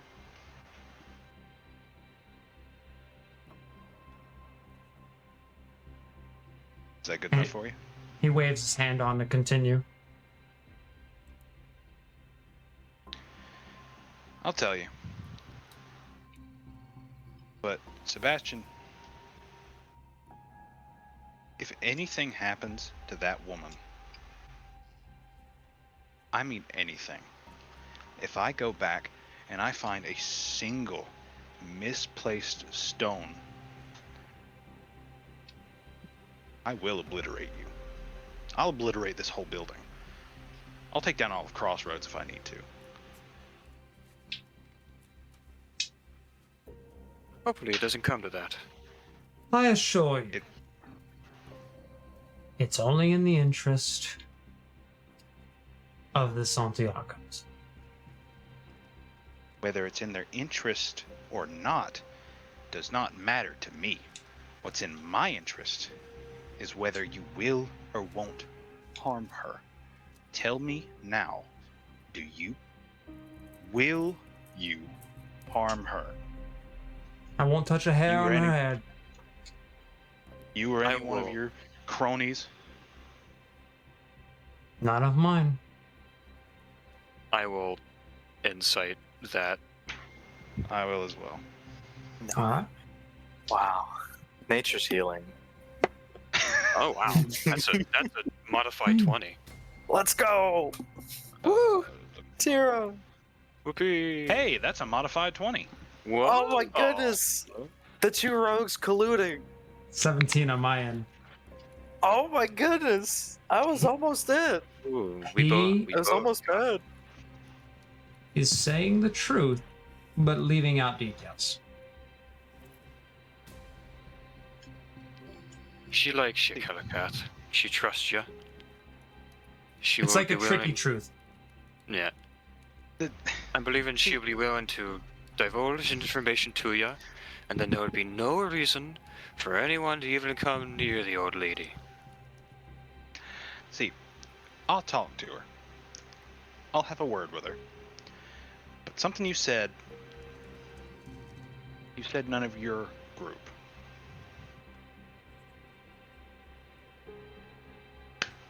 Who else might want to hurt her? Anyone in particular?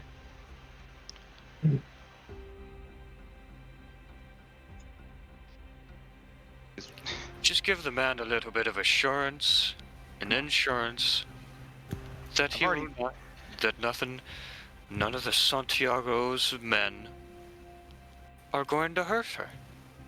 And then, I have no control over my father. But it's information he wants to know. I know it already. I don't know what my father would do. I don't know. Genuine. But you're at my was it? table. In my home. In my building. Tap.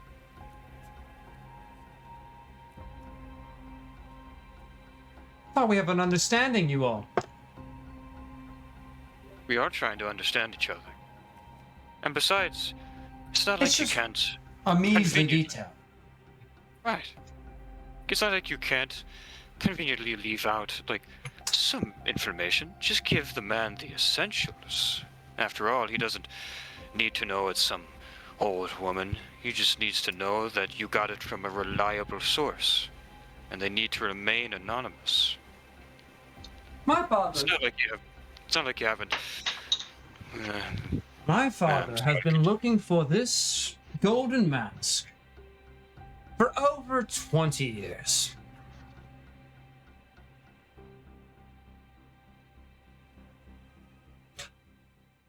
Excuse me for needing to know the details.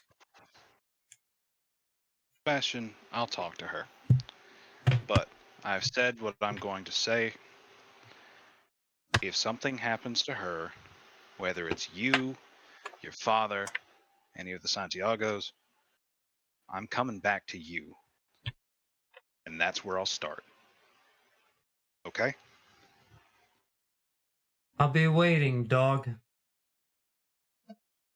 Good. Zatira will look to Pearl and say, didn't Onyx pick up some other gold mask sources?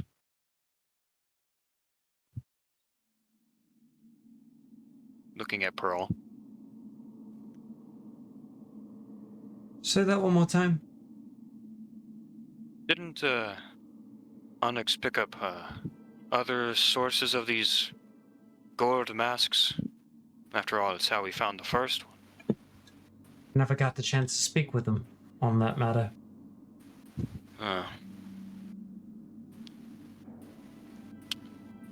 Found one. And I, the player, genuinely don't remember if he told us about the other ones. He did. He told you about him, and he told you about the one that the brother has. Gotcha. So he told us about the other locations of other potential gold mask leads. So, if you do need names to turn people in, well, we have a few other options that aren't closely connected to us.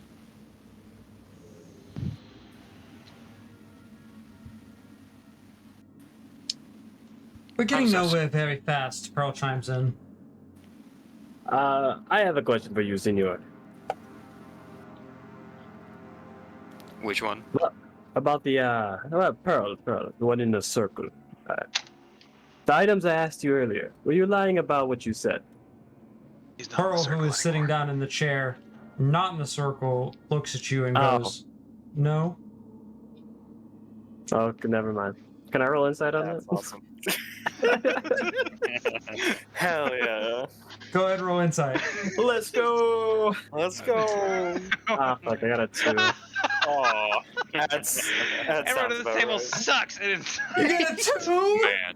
Dom, Yeah, like, yeah. everyone's, You and I were pretty good that last one. everyone's talking, and like Domino and Astrid are both playing with their respective fidget toys. Yeah. Domino's What flipping is the this so domino in his much? I hand. forgot that he walked Uh, out the circle. Uh-huh. Oh yeah, He- totally. He stepped back. I remember him doing James, that. but I am forgot. sitting on eldritch knowledge right now that could make or break somebody in this group. I He- literally don't know what you mean, so. Ooh, so he's really hard to read, and he said no, and then that's kind of all you got from that. Oh, okay. King of Thieves, everybody. And I have an idea of where the others are staying, and now that I think I've gathered this through this conversation, though it took a bit long and though it was convoluted, you four, don't have the slightest clue where the other is, do you? The other others two? and the other two gold masks. No. The ones that have Oh, the the vine. ones that. Or I didn't know had the vine, as I thought you had the vine, but supposedly have the vine. We were No. on their trail. Hmm. At some point. Astrid just straight up saying no. And a bugbear We exploded. don't know where they are. And you said you potentially found them? Potentially. There's an idea that they have a hideout in the slums of distant Galahad. As I said, one of my partners seems to have found them on the way in, coming from past the Fairfang Enclave, coming in town. You know, Senor Zatira, yes. I have a question for you. Do you remember when you and me, when you first ran into me and Onyx together in the city? Are you referring to the time I got confused that you said you had met me before? Yes, that is what I'm referring to. That we were, concerns me. me and Onyx were on the trail of a gold mask in that area. We got close to it, but then it was hard to determine exactly where the mask was. I did find it funny that we did run into you twice, and if what you're saying is true, maybe there's someone trying to impersonate you. I don't know. Indeed, I believe there is someone impersonating me. I look at Naomi. Naomi, who's been silent this entire time and has gotten a little bored and has been like poking at this glass cup with his long fingernail, looks over and goes, "Yikes! What? Yikes! Indeed. Yikes!" Yikes! Yeah, there's been somebody who's somebody showed up. I thought it was Zatira. It was not Zatira. We said yikes, and that definitely That's the happened. code word to. Yikes is the code word to make sure that the next time he encounters me, that it's actually me. Right. But anyway, I think Yikes. I mentioned earlier about on the mission when I was first trying to get the silver vine. I mentioned this to Astrid once before already. But I think we encountered a kink in a mission. One of our members in that mission was replaced by a doppelganger. Now, there's someone pretending to be me, approaching people connected to this. So whoever that doppelganger is, also is looking for the silver vine, not connected to the Santiagos.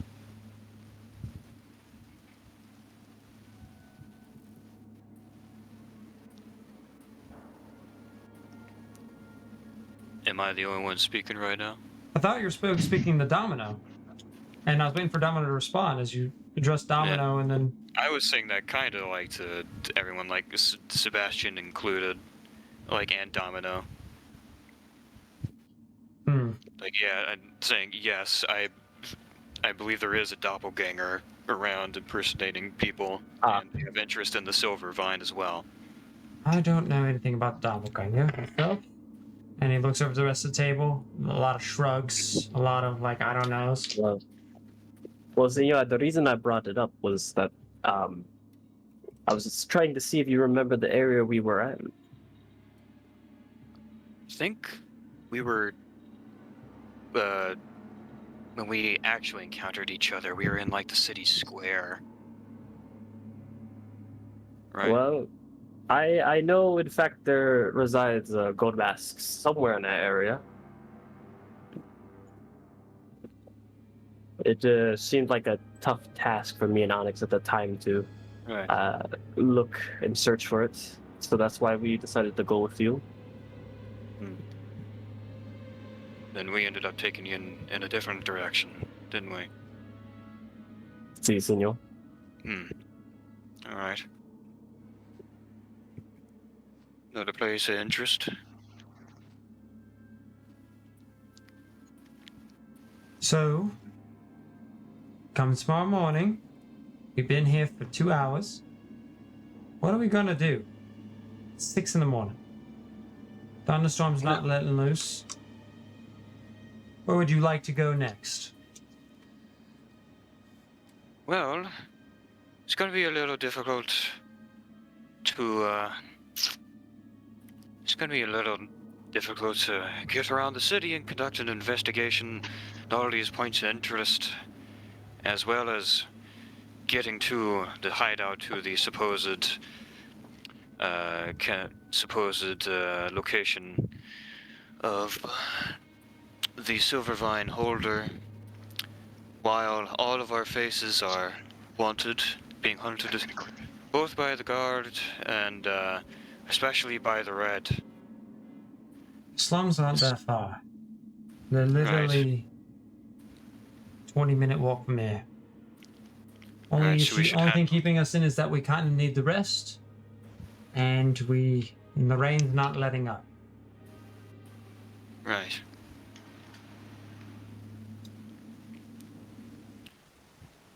I would like some sleep. And I could definitely use a rest, senor.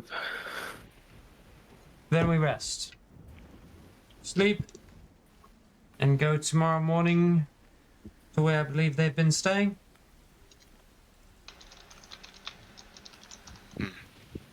all right. Sounds like a plan. Another thing we should figure out, though, just in case more people start spreading rumors about seeing a Goliath roaming the streets, as well as a bandaged man, we should find a way to make them a bit more subtle.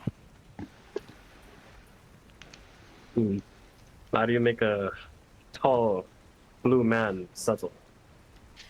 And a man wrapped in bandages, pale as a ghost, subtle. Huh. You know, not everyone can change for the same. Not everyone stays out of sight as well as I do either. Well, we could always leave right now. I know we're all exhausted, but the rain's coming down. Our good cover. While I would like to get this over with as soon as possible, not give them the chance to move. Looking at Astrid, like, still pretty beat up, and Calicat also pretty beat up. I think they're not in a state to get moving. I'll be Then we just rest. fine after some sleep. Give them a break, at least. Try to lay low until to get to our destination. Check out that where I believe their home is, and then maybe get a hold of that silver vine and return it back to Vishon. Tomorrow afternoon then, as we'll need the rest, and it's 6 in the morning now. Hopefully they're still there in the morning. We got 2 options then. Go right now, or go in the afternoon after we rest. It's up to you, lot. Afternoon. Afternoon. Afternoon. See you. Sounds like we're doing the afternoon. Yes. Pearl kind of stands up, walks a Afternoon. little bit backwards, and at that point, Sebastian kicks in, and Sebastian goes, "You're taking Naomi." Naomi looks over in confusion, and he like nods over to Naomi, and he goes, "Naomi's gonna go with you. Help you on your little investigation. I'm gonna go back to bed." Gets up. You can hear the chair kind of screech as it goes back into place. This has been constructive. Or walks off. Been a while since I've seen you get into action, Naomi. Yeah, it's been a bit. I've mostly just been trading. Let me go out my stuff and I'll make sure I get everything in order. But yeah, I can help. I guess I'm going to be doing that. He starts to kind of he's a bit confused with the sudden drop of responsibility, and he also starts to meander towards his room. And he kind of looks over to Pearl and he goes, "You want to use the guest room?" And Pearl kind of accepts on that, and also himself starts to head backwards into one of the upstairs rooms, as this is a tavern with multiple rooms to stay in. As Naomi leads him up the stairs and heads his way up. Leaving you guys there to chat amongst yourselves. Boy, Well, this This- has been enlightening. indeed. Going to bed. So Naomi is not around. So it's just us four, right? Just you I mean, four. us three, 5, 3. right? Oh, Yeah, four, right? Pearl. Pearl's still here. Words, numbers. No, Pearl went upstairs. It's just you 3. Oh, Pearl went upstairs. Okay. 4. And Naomi's down here? Okay. No, Naomi left too.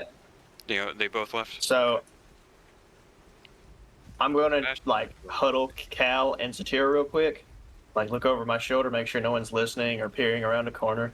Dumb. Okay. So, oh yeah, Domino, you come here too. You need to be at it. You're part of the team. Don't blurt everything out. Okay. Alright, I proceed to huddle in.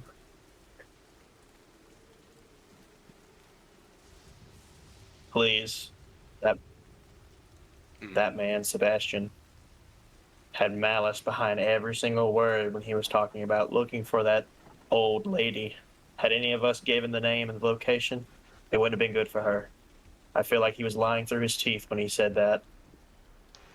Right. Thanks, Satira. So, We needed to know. Those are important information. No, it fucking wasn't. Absolutely. enough! Now, we have to tread quietly and watch what we say now. We're dealing with this criminal family now, and I feel like they'll just step over anybody that Right. doesn't align with their plans. Almost like the Red, but not as religious. Anyways, You should also be careful about what more Tread we carefully. say. You also be careful a little bit more about what we tell them about Pearl. yes. And I don't know what any of yours plan is with the Silver Vine. Just be smart about it. Okay? And if we do find my master in this hideout, stay on your toes. He's the one who taught me everything I know. Should something happen. As you guys are chatting and discussing around the table, and things are kind of calming down, there's talk of going bed coming along, and it's reaching around 6:15 to 6:30 now. There's this horrific scream, a guttural scream coming from a woman that echoes its way through the alleyways of the distant Galahad as it echoes outwards. You guys can hear it coming from some distance away. almost deafened by the light, the crackling of the lightning and the pouring down of the rain. But some woman screams out into the night. What the fuck was that? Right.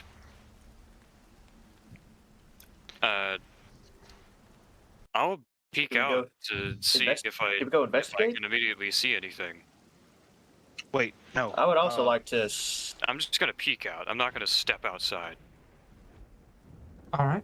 You get up quickly and take a look. You open up the front door to take a gander out. You heard it coming from the far right as things suddenly, even though you're exhausted and everyone's tired, there's this sudden burst of energy as everyone kind of jumps up from the table. There's the sound of the chairs getting as everyone stands up, like looking up in the direction of what that was. You open up the door to the right, to there. You look to the right. The rain's coming down. The lightning flashes. I want you to roll a perception check. All right. May I also roll a perception check?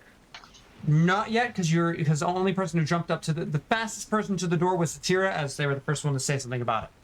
That is a Word. 13 perception. 13. You look 13's towards good. there and see nothing. However, there is the sounds of screams following that first scream, echoing on a sound of the woman yelling louder, and you can hear it some ways down to the right, down the road, and off to the left into an alleyway. And as you're looking closer, you can see the rushing of water rolling over one of the roadsides. It's just Listen, Can't see a bloody thing out there. I think we should check it out, but I don't think we should leave Pearl alone with them. He's out to gonna hurt him. At least not now. But we should definitely check out what the hell is going on over there. Well, I can't see a bloody thing out there. I like this image. Everybody's like there's Satira who's the smallest looking Scooby-Doo, through the right? door, and now Yeah. Domino's above him. No, Calicat's above looking through the door, and then Domino peering, Yep. and then Astrid's peering, all looking down the hallway, down this Yeah, road as the storm's Scooby-Doo. crackling, Yeah, Scooby-Doo. and everyone's like, "Oh man, we shouldn't leave Pearl in there." You know what? I'm sure got- he'll be safer in here than what's going on out there. No. I gave my word. You guys go check it out. I'm gonna go check on Pearl. A corner of the Alright. building, as you guys are looking off the distance, about 5 buildings down, crashes downwards, and you hear the screaming quickly snap as there's like a crunching snout. Even though the rain's coming down, there's like a crunching sound as the screaming ends, Oh, and the You side know, of the building senor. crapples in, or like falls in. we should get I moving. I think I'll stay with Pearl too. Oh no, too late to bow out now. I No, you don't. I grabbed the collar. the. I was about to say I grabbed the nape of his neck as well. Yeah, we Oh, both no, grabbed no, Two no. people grab Domino, and one The person shortest and grabs the Calicat, tallest question mark? person. Yeah, No, not Not Not Calicat? Okay. What are you doing? It's like, Oh, you wait, know, wait, I can wait. kind of stay out of this, and it's just no, as you get yoinked back into the rain, as those two go running out, the three running into the darkness. Calicat, are you going upstairs? Yes, I'm going upstairs. Okay. As you're walking up the stairs, those three go darting into the darkness, into the water and the rain that kind of coming down. Even though it's 6:30 in the morning, the sun still hasn't given much light as the roof, or not the roof, the sky is this dark gray, but it's not at all lit yet. As you're walking up, Naomi's kind of walking down. You guys meet in the middle, and there's this like. Can I? Sorry. Hey, can I perform an action while I'm going upstairs? Yes, Can I cast Healing Hands on myself? absolutely. As you're I doing would so, love to cast Healing Hands on myself. you kind of rub the side of your neck, and Healing Hands goes off. How much would you like to heal, or you go ahead and roll to heal yourself? And as you're walking up, Naomi kind of meets you halfway through, and he goes, yeah, no, if you need a room, they're all unlocked. We don't lock them anymore because there's no more people staying here. Don't Where's go Pearl's to the room? third room. That's Pearl's. The third room? Yeah, third room to the right. I'm going to be going to bed, so Yep. Yeah. Night. and he like Continue walks walking past you. upstairs. You walk upstairs heading that way. I'm going to go to you three, rushing through the rain. The rain's pouring down, kind of like you guys having to cover your eyes. It's hard. Your clothes are getting soaked. You guys are all haven't slept the entire night, so I'm going to put all of you at 1 point of exhaustion at this point. As the entire night consisted of talking, fighting, conversating, and you guys have not slept in over 24 hours. 1 point of exhaustion for all you. As you guys are peering through the night, I want you all now with disadvantage because you're exhausted to roll perception checks as you travel your way down. You've now made it 3 buildings. You saw the 5th building crashed in. Make perception checks.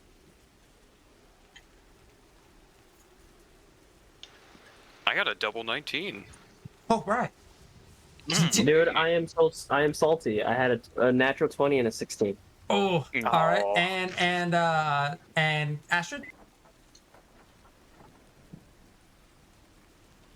Oops. A 7.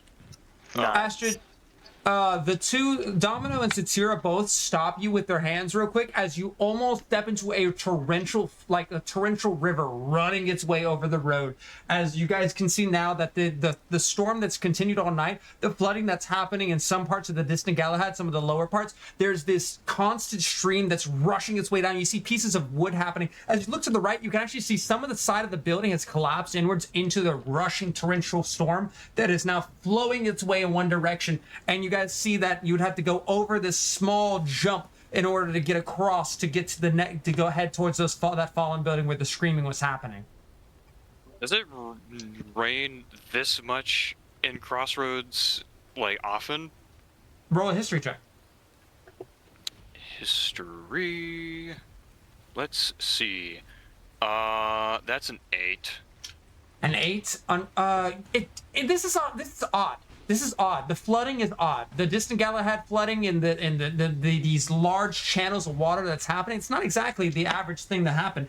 And as you're looking along, there's a crackle of the lightning again as it's just this intense storm that's kind of hovering its way over Crossroads. This has been a long-lasting storm, almost as though the wind stopped pushing the clouds along. As you look up to the sky, it's just this dark cascade. And as you're listening and looking around, you can hear this guttural kind of like happen into the air about two blocks down. Oh.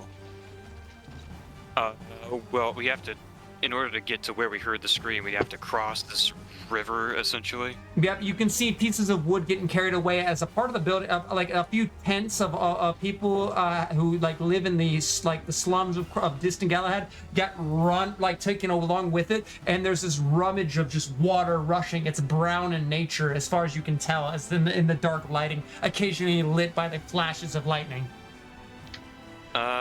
Do I see any, potential connections between the two buildings, over these flooded roads? Looking at it, it's just one channel of water. There's not particularly any point. Maybe perhaps you can get to the second story of a building and jump over, but the channel of water itself is not over 5 feet. It is just a large channel that's running about 4 feet, 3 feet, 3.5 feet across side to side, which is still a lot of water rushing its way in a torrential storm. And you can tell now that down the way there are more streams of this nature running in one direction. And as you are contemplating this, there's another kind of echoing its way through. And you can now hear the sound of some sort of fighting happening off 2 blocks down as you hear a sword with a high-pitched shrill into the air. And how, what's the distance again between the 2 points? About 3.5 or 4 feet jump across. Oh yeah, I'm able to jump that easily with my second story work. Yep. You back on up, and as you do that, you go running and take a jump. Now, what's your dexterity bonus total? Like, what is it? My dexterity is a 16. It's +3. 16? And what's your athletics bonus? Sorry. My athletics... That's what I meant to ask. My athletics is a -1, but... it doesn't cost me extra movement when I make a running jump, and the distance I cover is increased by +3 feet. Oh, then if that's the case, with that, you take a leap and quickly jump over the rushing waterfall. Astrid, you see Astrid and Domino, you see Zatira quickly jumping over the rushing rapids. Here, by the way. What are you guys doing? I will follow him. Quickly, you guys take another hop over this rushing rapid, and Astrid, I'm assuming, follows as well, jumping over the Yes. rapid. Currently, about two blocks down, you can hear the sound of a clashing sword and someone yelling. It sounds like some male individual screaming outwards into the night. What can I make out from his shouting? James, Can I hear like? what do they hear ringing out into the night? They hear a lot of Let's go. insults derived at the size of the beast that I'm fighting. Can I say go. one of Absolutely. Okay. What do they hear? Ha! I've fought salamanders bigger than you. Yeah. Ah! Lots of screaming like that and a lot of insults. Let her go! No, not her! No! All right. You three hear that echoing into the night as it gleams outwards in a large, and then you can hear a response as this thing echoes throughout the hallways. The rain kind of pouring down slick hard. It's hard to see ahead of you. So we can't see the person, but we can hear them shouting. and You we can hear can't them also shouting. see what- They're about a block forward and to the left in an alleyway. I will. All right, little red. I'm following your lead. You know this place better than both of us. Let's go. Yeah, I will try and approach, like avoiding any like points of torrential water like running through the streets, Yep. and then I will stop at the corner and peer around right at the block. As you're running, see them. you're all running together. There's a one hop, two hop as you run over two pieces of stream running its way through. As you guys turn the corner, Zatira, you turn to your left to see this massive, absolute massive crocodile, way bigger than anything should be, almost like its back arching up to about a story high, as there's this guy slashing into the front of the face of it, screaming, "Not her!" You look forward to see half of the body of an individual mangled and seemingly their eyes grown dull already, currently hanging out the side of its mouth as it kind of like rears its head. Its head hits the side of a building, and there's this large crash as pieces of the shingles come rolling its way down. And on top of there is this character with white hair currently slashing its way forward. Would you like to describe yourself, James? Yes, a younger looking, beautiful adult male with a white undershirt and black cloak. And the cloak is surrounded by flowers and other such rainbow paraphernalia. He holds in his hand a short flame birch, I would say. And every time it swings, it whistles a bit, although it's going to be a little hard to hear with the rain. And he's doing some damage. So with that, there's the slashing and the crashing onto this abomination of a crocodile. And when you get an eye of this character, his dark mantle, kind of colorful in the back with various different shapes and colors of rose and flower petals in the back. The creature throws its head into the right and hits the wall into a certain way as this character goes flying backwards and flipping in a small backflip, slices onto the ground, loses his footing, and lands onto his ass right in front of you. And now we'll go on our break with this abomination of a crocodile encounter beginning, and we'll all go into initiative. Heyo. Oh my god! Oh my god! It's time. Everyone except Calicat. Yeah. Yeah, shout out Calcath. Shout out My Calica. goodness, baby. Sing And like we're in back Astrid's place to here. it. That's if I could hit anything. True. It's Hopefully, gonna be a little hard to hit this thing. All Or right. it's gonna be a yeah. little hard to miss this thing. a I mean. little hard to miss. Yeah. So as you guys are coming up around, James, excuse me, no longer James. Let's see. Oh, you sent me a lot of messages. Did I? Yes, you did. Oh. All right. Oh. So, Mr. Aria, excuse me, your Discord name had not been changed, so I didn't have it immediately available. All right, Yes, as you I've guys changed it are now. going into combat, you guys see this massive crocodile the size of a building, it's a story high.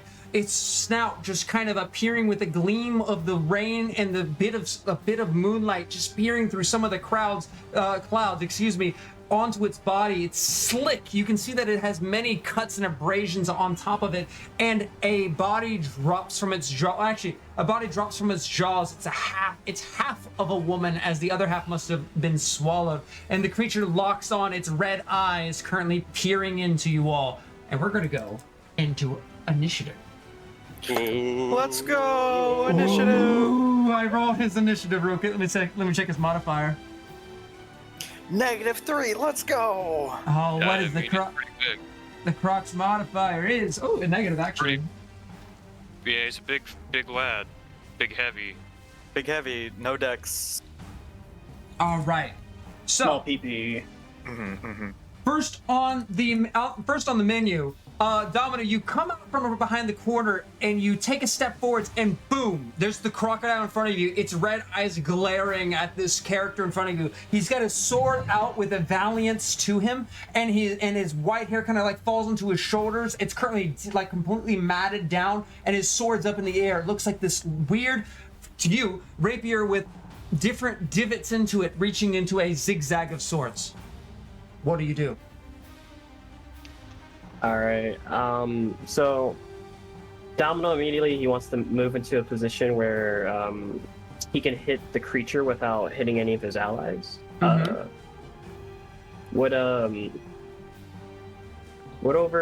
Is this a bridge above me or? So as you look forwards, yes, you're right. You can keep going on the road, but as you look upwards, about 9 feet in the air, 8 feet in the air, there is a wooden bridge that goes across that is technically connecting two buildings in the slums. All right. What about this here? Is this a barrel or something I could possibly That is a jump off small of? barrel, yes. So I'd like to attempt to jump on this barrel and land on this bridge. 10. Oh, I see what you're saying. 15. I like it. So that is 10, 15, 20, 25. 25 movement to get there. As you hop onto the barrel, you still see that you have to make a vertical jump of over 5 feet. You can certainly give an athletics check, but it's quite high up.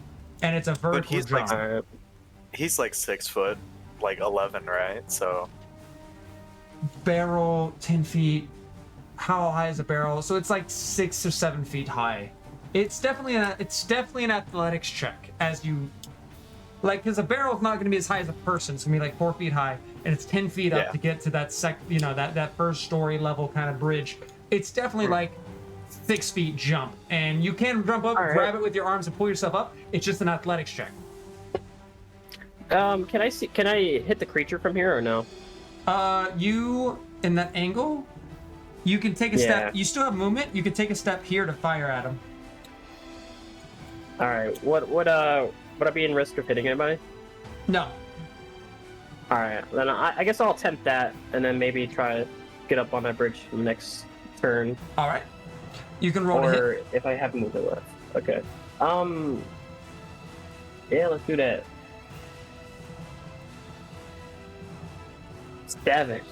7. As you fire your arcane bolt, the green lightning arcs through the air. It illuminates the rain droplets with this green energy. As you hear, as like it hits it crackles over the top of the crocodile. You can see it disperses into these multiple hexagons and all kinds of shapes as it travels over its back. But it just looks forwards, and you can hear the and no real response besides that as it stares its way upwards. Okay. Do I still have movement or no? I'm afraid you don't. You have? Do not. You use all movement there. All right. Then I'll just end my turn there. All right. I think you have another shot now. Oh no, never No, mind. not he's yet. 4th level. Yep, Moving yep, it my over mistake, my to mistake. Astrid, your turn. Okay. So,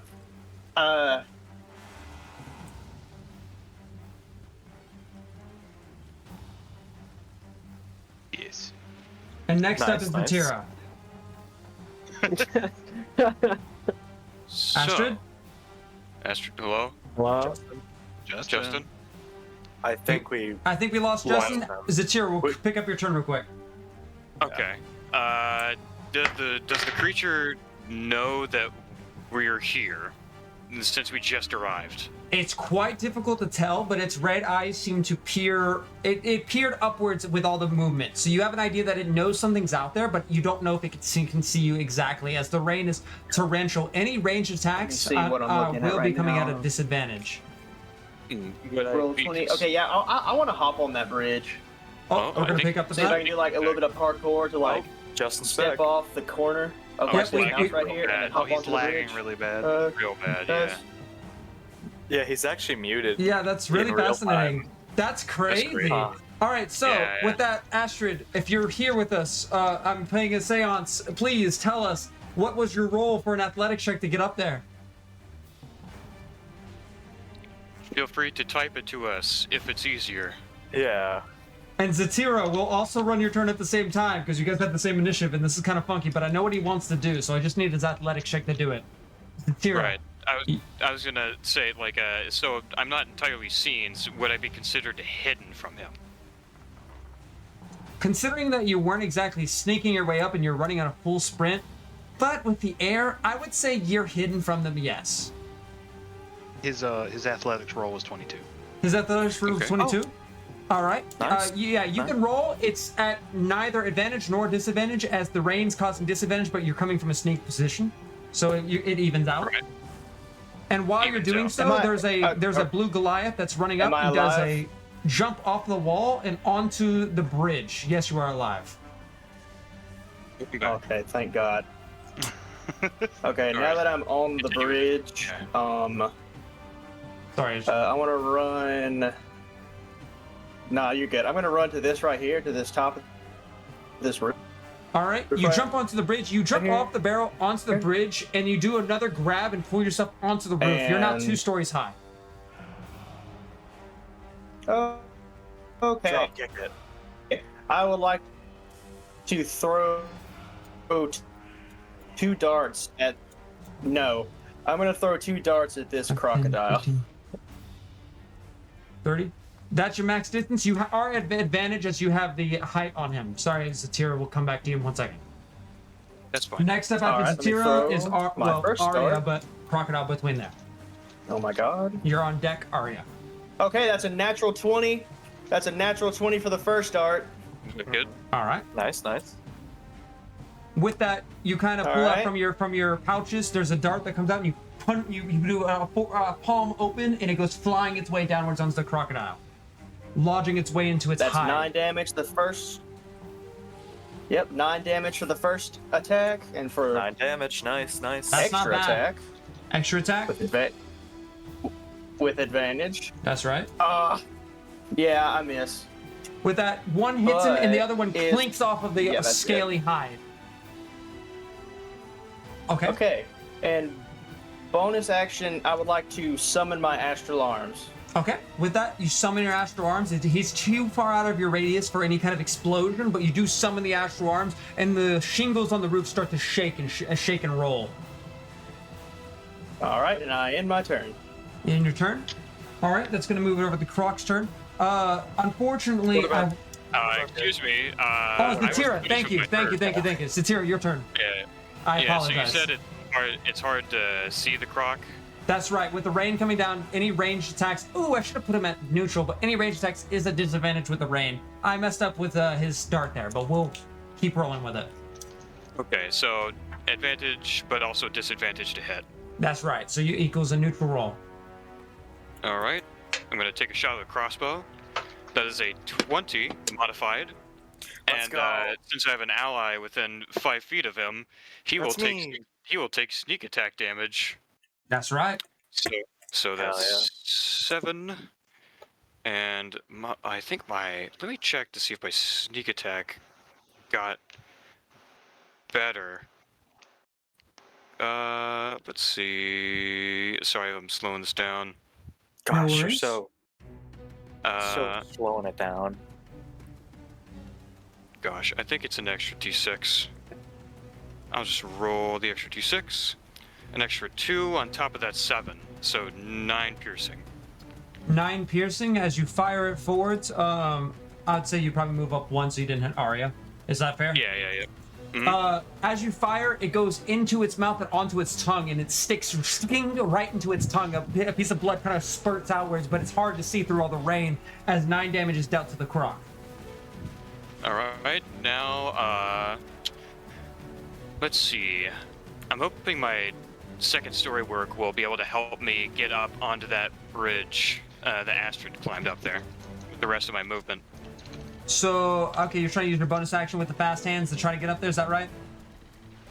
Using my movement and then my featured second story work to help me climb up there.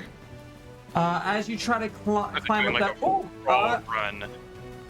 I got you. You're hopping off the wall to jump and then jump onto there. I'm gonna have you roll... I'm still gonna have you roll a acrobatics check for that one. Understood. That is a 24 acrobatics to flip my way up there.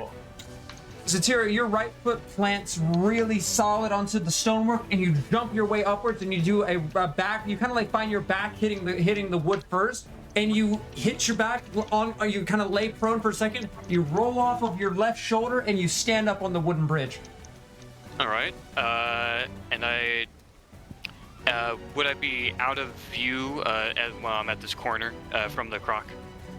You can't see the croc from here, so you can assume it can't see you, but there's no way for you to know what its perception really is. Okay, I will bonus action hide. All right, that makes sense. Hell yeah. My stealth is a 23 stealth. All right. And that'll be my turn. All right, becomes the croc's turn. Unfortunately, Arya, as you jumped off, I want you to roll... No, actually, I'm going to have you roll an acrobatics check to make sure if you're prone or not prone. An acrobatics check. As you jumped off the creature. Of course, a 19. 19. Whenever he was falling off, he landed on his feet, was about to fall backwards on his ass, and he does fall backwards, but it goes into a he has a sword in his right hand, so a left hand back handspring as he flips backwards and lands not prone and holds his rapier up to the air.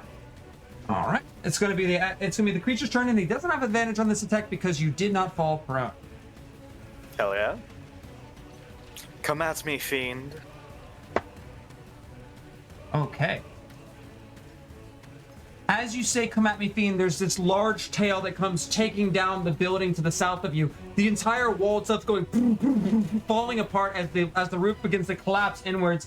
That would be the building south of you. And the tail comes railing through the wall and towards you. I'm going to have you, or not have you roll, sorry, it's a 13. And then, oh my goodness. Let's see if that hits. Let me grab my calculator. Your calculator? What does that mean? James lost a second character! Does the 21 hit? Yeah, 21 hits. 21 does hit as the tail slaps into you. Let's see, that would be Let's fucking go, second death. Second death. Monsters are no joke. Yeah, for sure.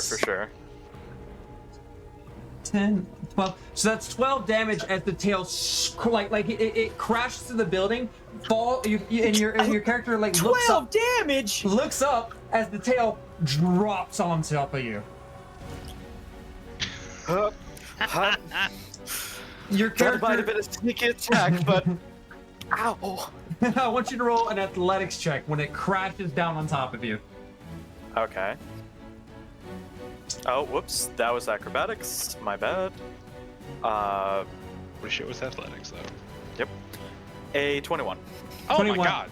Domino, as this massive tail, the size of a small car, crashes down on top of Arya. For a second, Arya's completely gone, completely covered by this scaled figure. Like, you literally cannot see him, and it's like, oh, there with this character, completely gone. And then when the tail lifts, you can see that Arya, with his sword behind his back and with his left arm holding up, he has the sword kind of like over his back right shoulder and pressed into the mud, and he's in a crouched position with his left knee down to the ground, but his left arm into the air. His armor's locked up, and the tail does not crush him and put him prone as he stands upward, holding the might of this weight of the tail upwards, and he's keeping his body in form. He's literally using his rapier over his back shoulder to act as a third leg as he stands its way upward, and the tail begins to lift upwards as he pushes it off of his shoulder, doesn't fall prone, pulls the sword back out of the mud. It's not covered. He swings it to the right. The mud goes flying offwards, and the next thing he sees is the crocodile's mouth coming in for its multi-attack bite attack. Oh god. Oh no. Sure, why not? Perfect. There's a 13 hit. No, it does not. And as that happens, you can see him. He pushes with his right legs, even in the mud. There's like, as he like jumps upwards, and the bite attack kind of comes in at an angle, snaps down into the air as he lands on top of the crocodile's mouth and jumps off again as the crocodile reels its head back, and he lands onto the mud. You can see his 2 feet slinking in, but he does not get attacked as he jumps on top of this, which is essentially a small boxcar, almost collapsed him in as he backs up. And he stands on the ground, not attacked, not grappled. This will be a good tale to tell. But honestly, this is just my prelude. All right, moving on from the Croc's turn. Arya, it's your turn. All right. I, holding out my really cool sword, I'm going to strike it in a glorious spot, its face. I'm going to try to hit. Does a 9 hit? I have some bad news on the 9. Uh-huh. A 9 does not hit. Take this, you fiend! Does a 9 land? That's awesome. No. It just Unfortunately, bounces off. you slice boards, and unfortunately, it clings off of the scaly hide, and it does not hit. Drat, he must have an anti-magic super crazy shield. Surely that's the only reason. All right. And I end my turn. You end your turn? Moving on over. Yes. Calicat, you make your way up to the second story, and you're currently in the the doppelganger, and you're at the third floor, and you reach the room of Pearls, as he's currently like turning down for the night, as far as you can tell. The door's closed. I reach out and I knock on the door. It isn't too long before the door opens up, and there's a Pearl who kind of comes out and goes, "Yes? Oh, it's you. You seem to be more welcoming than the group, though that wasn't expected." Thank you. The rest of the party stepped out. Something urgent seems to have happened outside. I wanted to stay behind to make sure that everything was alright with you. No possible offense, but I don't exactly trust you being alone in the building with these heathens. I see. I assure you there's nothing I could do if I wanted to. But Well, that's why I'm here. Is there any way I could rest your mind then? I want to work with you to the best of my ability.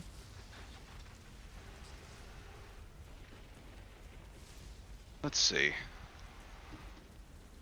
I guess if you need anything, just shout for me. I'll be nearby. I just don't want anything to happen to you. Like I said, I gave you my word that everything would be alright. So, I see. I thought you were saying that I was in suspicion. No. Nothing like that. I don't want any of them to end up harming you. They don't seem like the friendliest bunch. Not after I promised that I would protect you.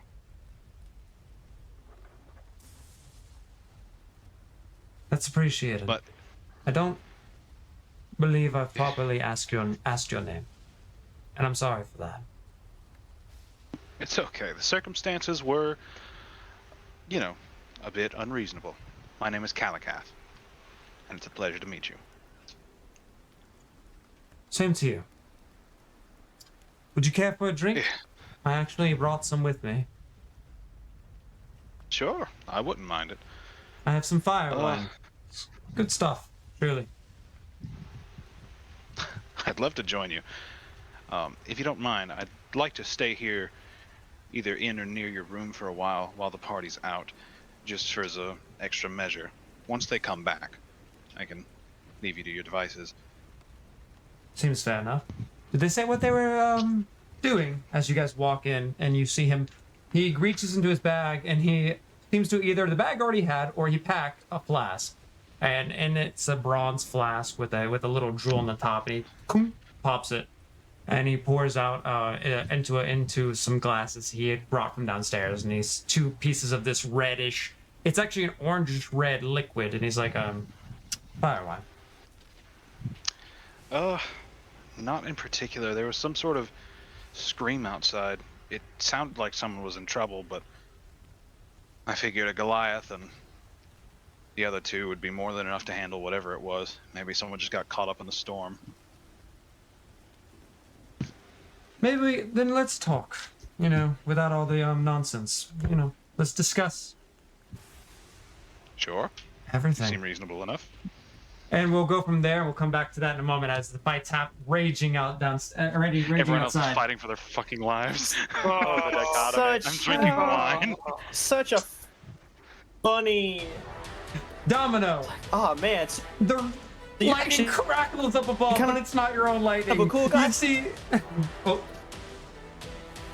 sorry. Yeah, just flagging it back. Yeah, you were lagging out a little bit there. Sorry about that. You see Arya dodging and weaving, slashing. The crowd. You can tell by that, though he blocked the prone, he gets up and you can see this pieces of like blood kind of running down the side of his shoulder, but it doesn't seem to bother him. This warrior in front of you of sorts fighting along. It's your turn. What do you do? All right. So I plan on getting I want to say at least 10 feet, so that he's 10 feet within me. So I think right here might be. Wait, let me get Wait, you're wanting to move right here? here. I warn you, Yeah. moving that close will give you disadvantage on any ranged attacks as you are too close to him. Yes, I understand that. Okay, But gotcha. I want to use my fate presence. But before I do, I want to. Does this affect everybody? I don't know. Well, it says The ability. it says you could once per short rest as an action, you can cause each creature in a 10 feet cube from you to make a Wisdom saving throw to become charmed or frightened. I think you can control that. It says You can each control creature. that. You can control that. You control who gets it. Oh, okay. Okay. Am I close enough to use this on the creature? 10 feet? Or what's the range on it? I think so, but I'm not sure. Yeah, it's at 10 feet. No, it says a 10 feet cube. It doesn't say the distance as far as I can gather. My rule of lawyers, who we got? Come on, speed up. What do we got? 10 feet from him, he looks Yeah. good to me. What's this? Yeah. A 10 feet cube? All right, we'll let it run for Yeah, now. I'll have to just check that on the cube out. later. All right, so you're gonna Yeah, hit him it's a with 10 Fey feet. presence. Yeah. All right. When that projects off of you, a green glow appears. What happens?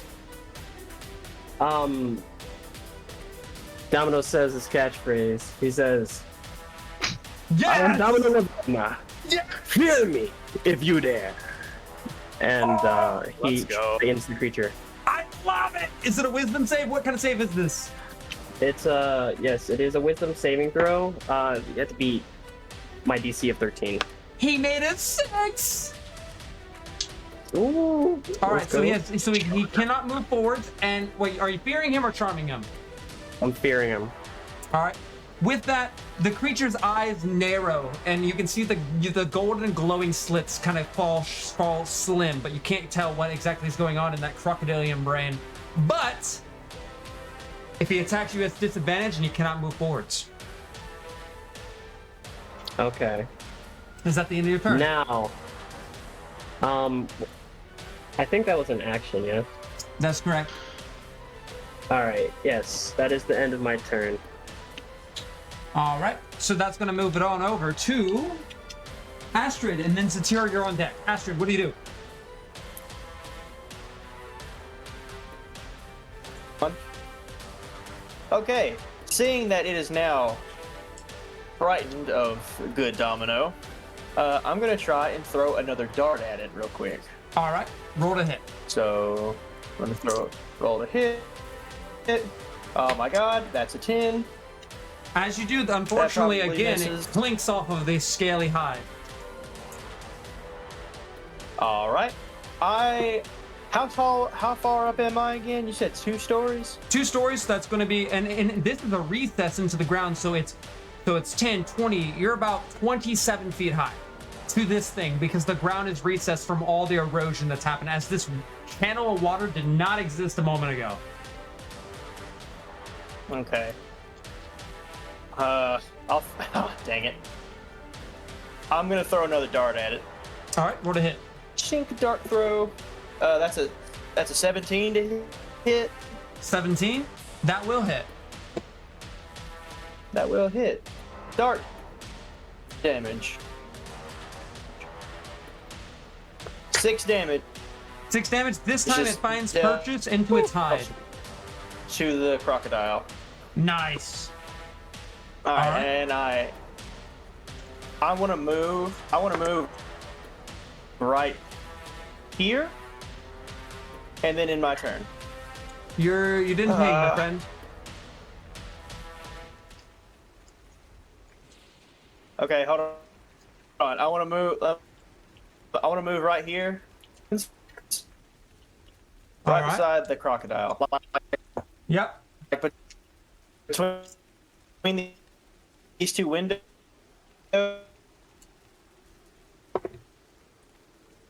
He's lagging out again. Yeah, I know it I is. get- I know. Yeah, I Next got it. window Yeah, we Click got it. We'll in. see what- see. icon. Yep. Yeah. He's. Yeah. He's All right, doing it though. I think Still we're good doing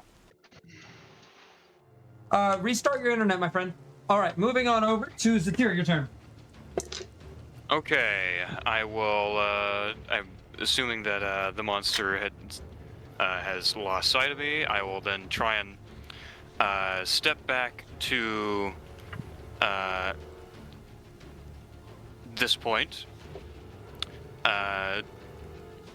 Do I get an angle of the crocodile from that spot? Let me double check. I think you do. At this point, you do have an angle. Yeah, no. Yeah, you have an angle on it because it's so large. Yeah, okay. I will take, and it's still like straight roll because advantage from sneak, but disadvantage from That's right. visual. Yeah, That's right. I will take a shot with my light crossbow. All right, roll to hit. That is a natural 1 for a total of 6. Ooh, unfortunately, as you fire, Oh, no. like some rain gets right into your eye and just, and you fire and it goes wide. Oh, that's about all I can do, and I will move back I'm not into my sure. original spot, Shit. and bonus action hide once again. All right, roll to hide. Hell yeah. Hell yeah. Thanks for the heads Rolling. up. Who No problem. Stealth. That is a 19 stealth. 19 stuff. All right, you go into hide. Yep. That moves it over to aha. So is that the end of your turn? That is the end of my turn. With that, this time coming from the other angle, the large, meaty tail comes rolling. You can see the water behind it, although it's hard to see with the darkness ripple as its way. It goes rolling around the other way. This time, taking a breaking through the pieces of the building. 1, 2, 3, 4. Astrid, I need you to roll a dexterity saving throw as you start falling from up above. And it's going towards you, Arya. He may course, not. of course. He may not be here in order to. All right. Oh wait, there he is. 1 second. 1 second. 1 second. A dex save, you said? A dex save as the wall that you were, Alright. as the building you're standing on, the roof collapses underneath your feet, and you begin falling your way backwards. You got to make sure you don't accidentally fall, prone and take damage, because even though you have the damage block, you're still falling without any control. I got a 7. Oof. So that's a 5, 10. Now, normally you would block all fall damage. However, because you're losing control of yourself, I'm going to give you half the fall damage, which is going to be what I'm going to give you half the fall damage. But because you're falling from this distance, you're going to crash onto the ground. You're going to fall prone because unfortunately, the wall you're standing on fell out beneath you, and I would assume your blocking of the fall damage is out of skill, not out of just complete immunity. So you take 3 points of fall damage as you crash onto the ground into the swampy water, and the water begins to fill the space that you're in, and you're pulling yourself out of it, and you're covered slick with this weird, nasty, like, runoff from all the rest of the crossroads. You take 3 points of damage, and you're knocked prone as the tail comes sweeping over to hit you, Arya. He can try. Ooh. He can certainly try. I think he may have missed. Let's double check. That's a 14. Does that hit? That misses. As the tail comes sweeping over through the building, you see it go crashing through, and this time you know what to do. Do you want to describe your dodge as you dodge as it comes in from your right side? All right, well, my little guy, while being strong, is quite nimble, and he's going to make it as theatric as possible. Would I have to roll anything if I were just to do a jump and do a sort of spinny thing while I'm jumping over the Not in this instance, tail? no. Yep, he's gonna do that, and one of the flowers on his cape mysteriously ends up in his mouth, and he's holding a rose while he spins around. That's amazing. So you come out of the sludge with the as your two boots come falling up. You know how you could like roll yourself over a table or roll yourself over the hood of a car? He rolls over the tail as it comes swinging through, landing on the end. And when his body's turned around to the crocodile and Domino, you see a character with white hair. His hair flows over the left of his face, and you can see in his face is somehow this yellow-colored rose. And he gives you a wink before he turns himself around, pointing back to the beast. Excellent. And the beast, as you look around, your eyes quickly jump upwards as the teeth are coming in for its bite attack. Let's do this. That's an 11. 11 misses. 11. I step out of the way. Yeah, with that, you take a step backwards, and as you jump backwards, a series of petals fall to the air as you backwards, and the teeth clamp shut, just missing you by the nearest hair. Literally, the clasping of the jaws is just inches from your face, and your hair blows backwards in a magnificent, maleficent way as you look forward with a little bit of a smile on your face. It's just missing you by just the nearest hair. Excellent. All right. I'm going to take I think it's my turn after the gator, That is right? correct. It is your turn now. All right. I'm going to take the yellow-colored rose out of my mouth, hold it in one hand, and look to Domino and say, "Watch this." And try to hit it. Fingers crossed. Roll to strike. You are insufferable, James. 22. That hits. All right. Oh my god. Ooh, I'm excited. Damage. Also, well, I'm gonna explain it during the flavor part. Yeah. But I'm going to be Just give using me the a damage. certain divine smite. I know what it is. Yes. Yeah, the divine smite. Yep. All right, so that's 11 damage plus 8, so 19 damage. 19 damage. Go ahead. And yes, so I turn to Domino. I say, "Watch this." And I do a little spinny spin with my sword. It creates a weird whistling noise that almost says something with 3 syllables. We don't know what with 3 syllables. I slash it across the face with all the force that I have. Mm-hmm. It creates a whistling noise. And the one slash was fine, but the air around it starts becoming incredibly colorful as thunder happens, stopping all the rain, if you'd let me. I would say not the rain per se. That's a little bit powerful, but keep on. That's fair. And rose petals appear and flowers as well around where the sword was. So as he swipes and he swings over the face of this crocodile, there's this moment where it hits, and there's a moment of calmness.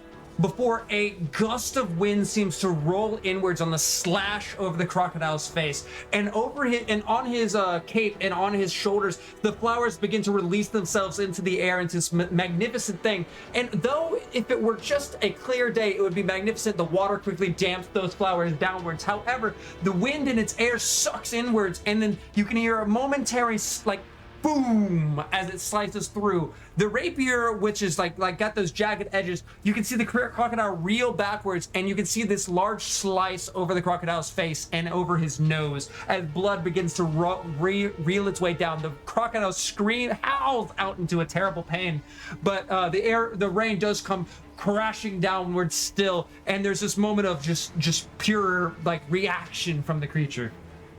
Right. While all that stuff is happening, all the rainbow explosions, I use Inspiring Smite. Everyone around me, all of my people fighting this crocodile, get 15 temporary HP. Oh. As a series of rainbows and, I guess, flowers growing around them gives them extra vitality and extra hardiness. Satira, at your feet, you can see that like when you lift up your boot, it almost is caught for a second as you raise your right boot, and you can see this grass that has grown through the dead wood, the grass that has grown over your toes and over your feet. And you kind of take a step back, lift both your feet upwards. You can see flowers growing there. Domino, you yourself can also feel this moment of like your vitality kind of hit you, and Ashford, who's now in this like fallen building, and you're currently the swamp's rolling over you. Though it's nasty and disgusting, you reach your hand over to the right, and what you grab is a fist. When you're trying to like pull yourself up out of the ground, you grab a fistful of flowers, throw the flowers down, and then push yourself up. As this like moment of everyone, 15 temporary HP for everybody. Holy shit. Yep, 2d8 plus 4. Wow. Everybody feels this moment of surge of energy as greenery starts to find its way growing out of various places of natural order. Indeed. All right. And I look to Domino and I say, do you like that?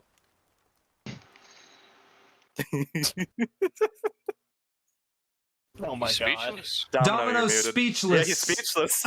As we move on over to Calax. Oh yeah? I said, "Si, senor." That was fantastic. I was talking. I'm not. All right. That's Okay. awesome. This is Calicath. You two are sipping fine drink as he discusses with you. Meanwhile, And he's got his head in his hands, and he's a little bit tipsy, and he goes, I lost him as soon as I had him back. I didn't even spend more than a day with him. Been years.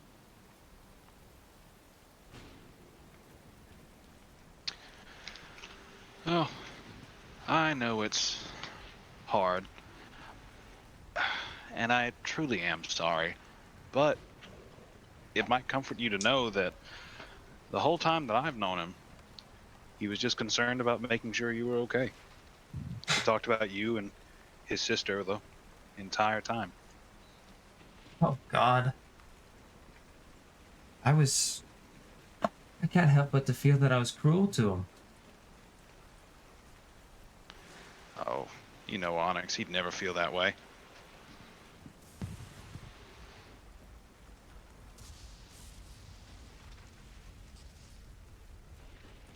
You seem like an honest individual. To the degree I can take it. I did just meet you, but why did you have to use his name?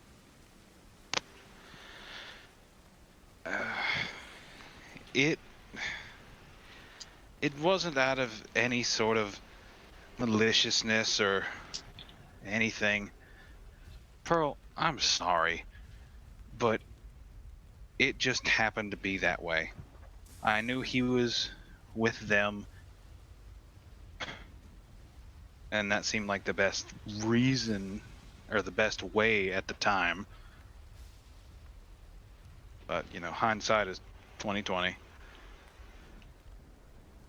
Although I did use his name, he had planned on meeting back up with them anyways.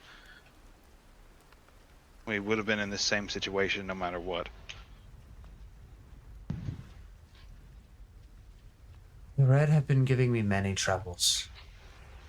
A couple of years ago, I was on a case.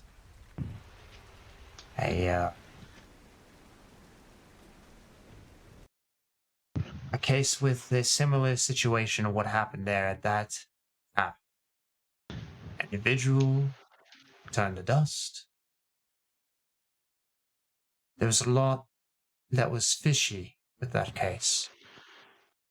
And the Red stepped in, ordered that I step away from that investigation. I didn't want to, but Lord Vashon insisted. They seem to have scared him quite a good deal then. Lately, with the rise of you all and what I could gather from when I spent my time in the tavern investigating, taking the book of who was all committed and who was all there that night, I found myself looking through that case again. I went back to that house. I investigated myself again.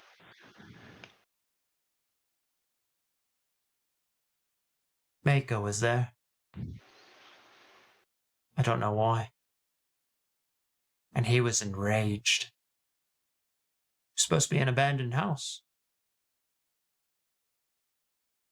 He saw my face.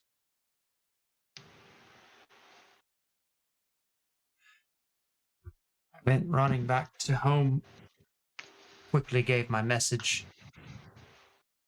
We had an arcane message to warn my little sister and my wife to move to the safe house.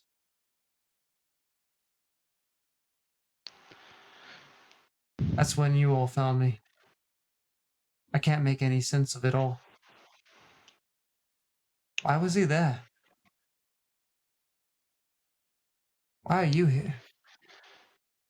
It's my job to figure these kind of things out, and I don't know the damnedest thing.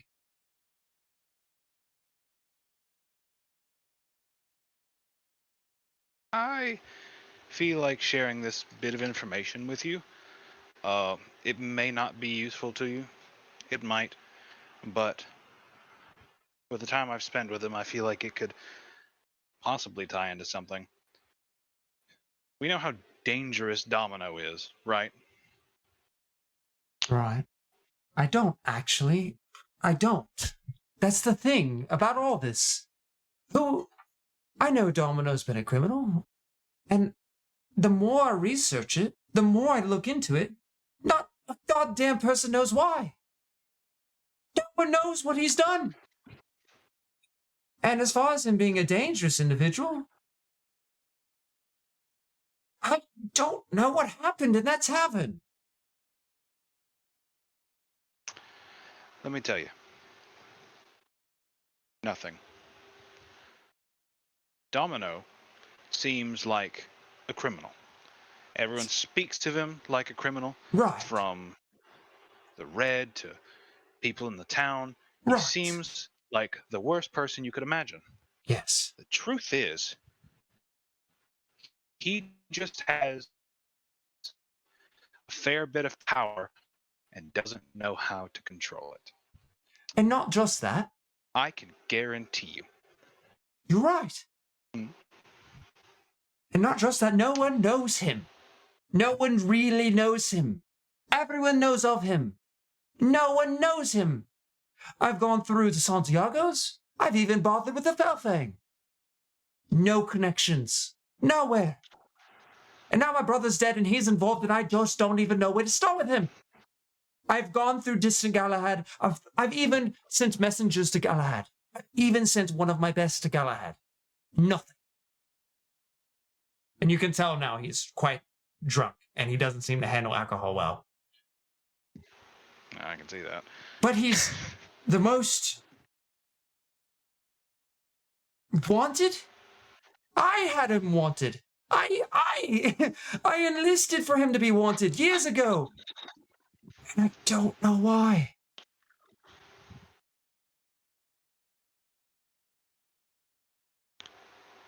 Wait, you're the reason he's wanted? I've enlisted him few years ago for him to be wanted for the Crossroads. The Red a few years ago also had him wanted. A little bit later than myself, that be it true. The Santiagos have wanted him for years, as far as anything I can glean. I asked for Galahad, and Galahad has him wanted. And no one knows why. I don't even remember why. But it's in writing. I did it. What I know, and I do hate Domino for my own reasons, and I understand that it was an accident what he did. While we were in the tavern when I first met the man, he accidentally ended up killing the barkeep. Wasn't his fault. Barkeep hit him while there was a bar fight going on. I assumed to stop him from fighting, and his power just kind of happened. He seemed panicked. He didn't mean to do it. He got hauled away after getting beaten down. Suddenly, 6 people died. I guarantee you what happened. When he was carted away, those people messed with something of his that they likely shouldn't have. And it got them killed because they were toying with powers they don't understand. Domino can't hit anything for dick. Is that true? That man almost missed the broadside of your mansion. And even that was a miss, still. He doesn't know what he's doing with that power. He's never trained it. He doesn't know the slightest thing about it. But he knows more than those guards. He knows more than the people that fooled with it and ended up dying. But that's not his fault. That's the only reason I can see why he's wanted. But I feel like there's something more at play here. Maybe something to do with the Red. I'm not sure. I think so as well. Anytime I've tried to get down to the bottom of this, down to the murders that involve the ash and bone. You seem honest. Let me tell you about when I first went there. And we're going to head back over to the combat. Go ahead.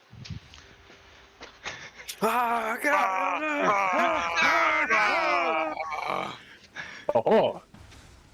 Where'd these flowers come from? Help! Back to the top of the These fight. flowers! Ah! Domino, my 15 temporary HP point as the crocodile echoes out into the Okay. air. Lightning kind of coming down. The rain seems to intensify on its already intense self. What are you doing? Next up is Astrid. All right. Is it my turn? Yeah.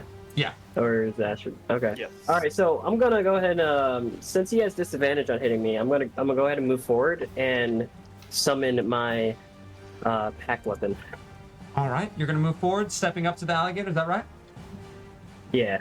All right. And With- I'm trying to attack it with my pack weapon. As you step up, the mud that you're stepping in sludges and you're actually in the water. Your movement is now at difficult terrain. You raise your hand and a green saber appears, a crackle of lightning in your hand as you hold this green saber.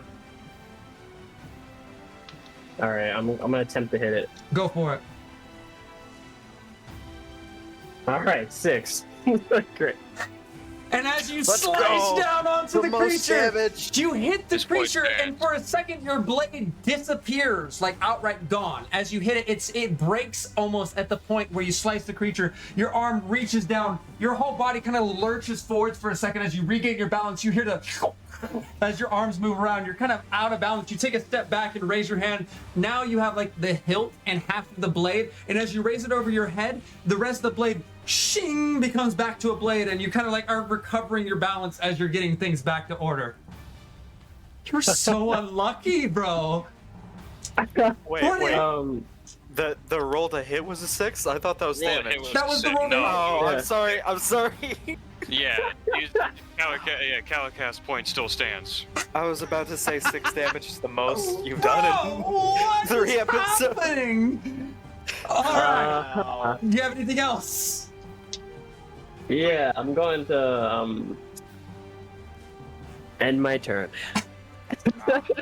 Shout out. Shout out. Astrid, what are you doing now? You're on the floor. You're prone. The creatures, you can just see its back left leg kind of like almost stepping on you. You can see the claws right at your leg. The roof itself's collapsed in. You have a few pieces of stuff on you that you're trying to shrug off. What are you doing?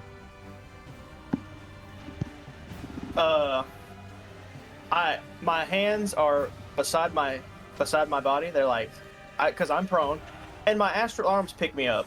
I don't even say anything. I just rolled a hit. All right, using half your movement, your two With left my- arms lift you up, almost like the Jesus like rising kind of thing, and you get up to hit. All right. Is this thing flanked? No. Okay. All right. First if roll to you hit move, with a does it punch. flank? Well, hold on. Let me try and cook something. All right. Unarmed strike with my astral arms. All right. First attack. Ah, that's a 10, so that misses. And then second attack. Ooh, a 17 to hit. That will hit. As the astral arms kind of shatter for a second and rematerialize over the two shoulders, you hit it with your main fist. Go for it. How do you hit That's it? 8 damage. 8 damage. Anything That's in 8 particular? damage. No, and then I bonus action punch. All right. Here we go, bonus action punch. Oh, a 22 to hit.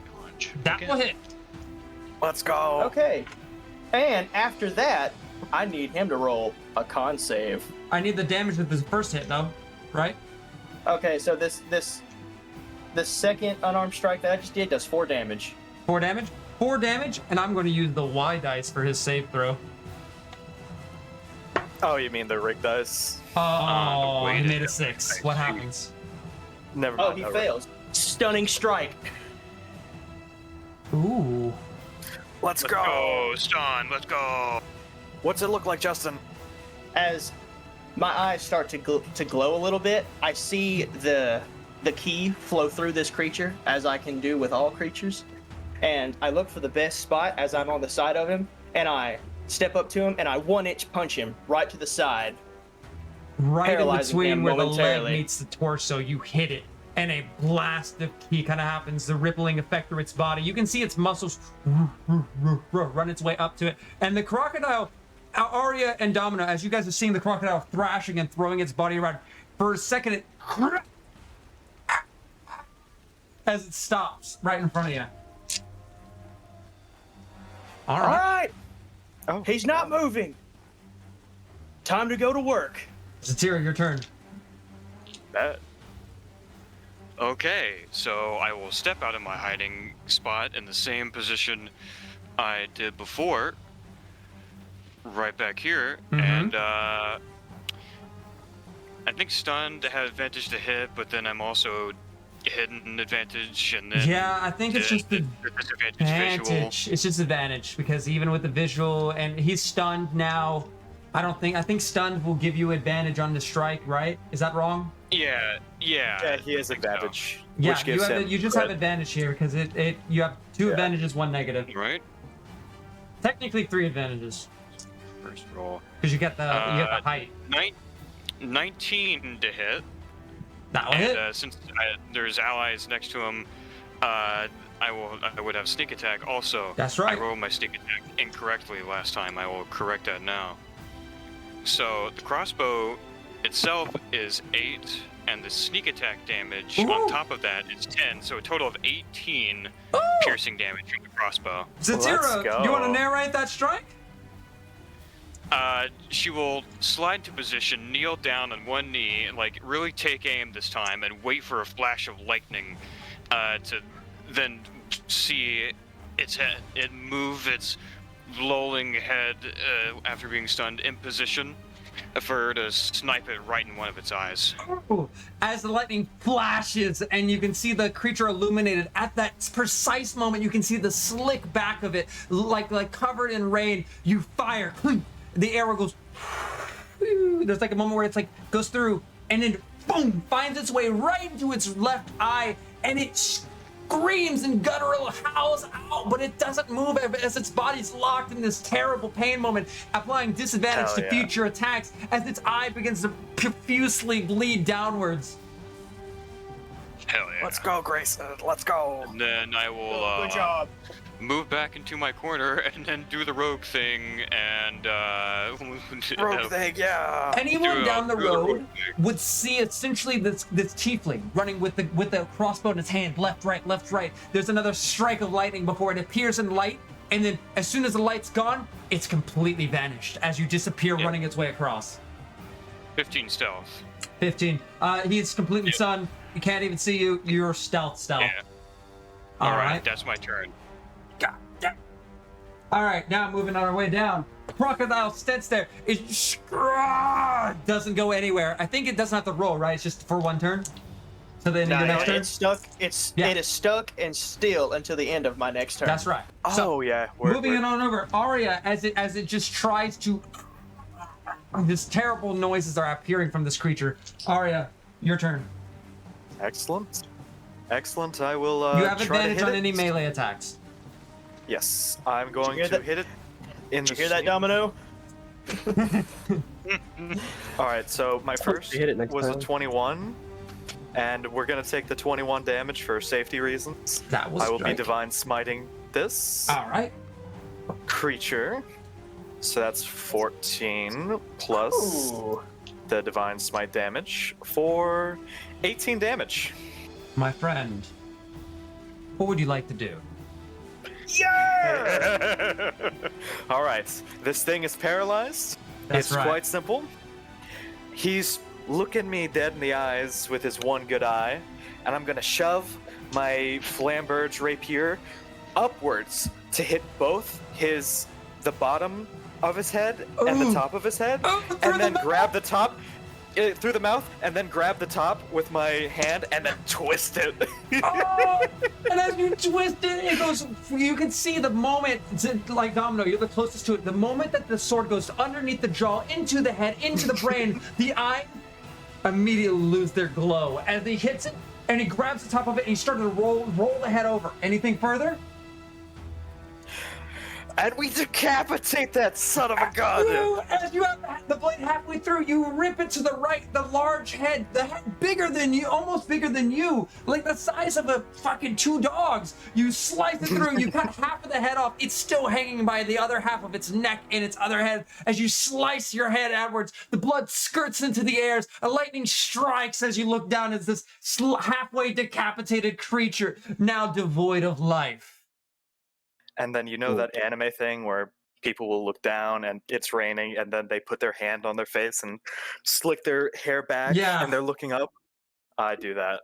Absolutely, with the push back of the hair, you look into the air. There's a small flash of lightning as people can see your gloriousness as the white hair kind of like runs backwards as you've defeated your foe. Maybe Hi, this Chihuahua. place is heaven.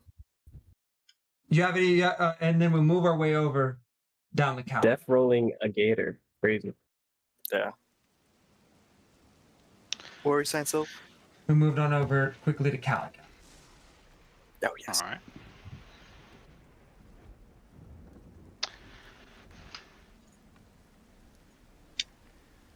So.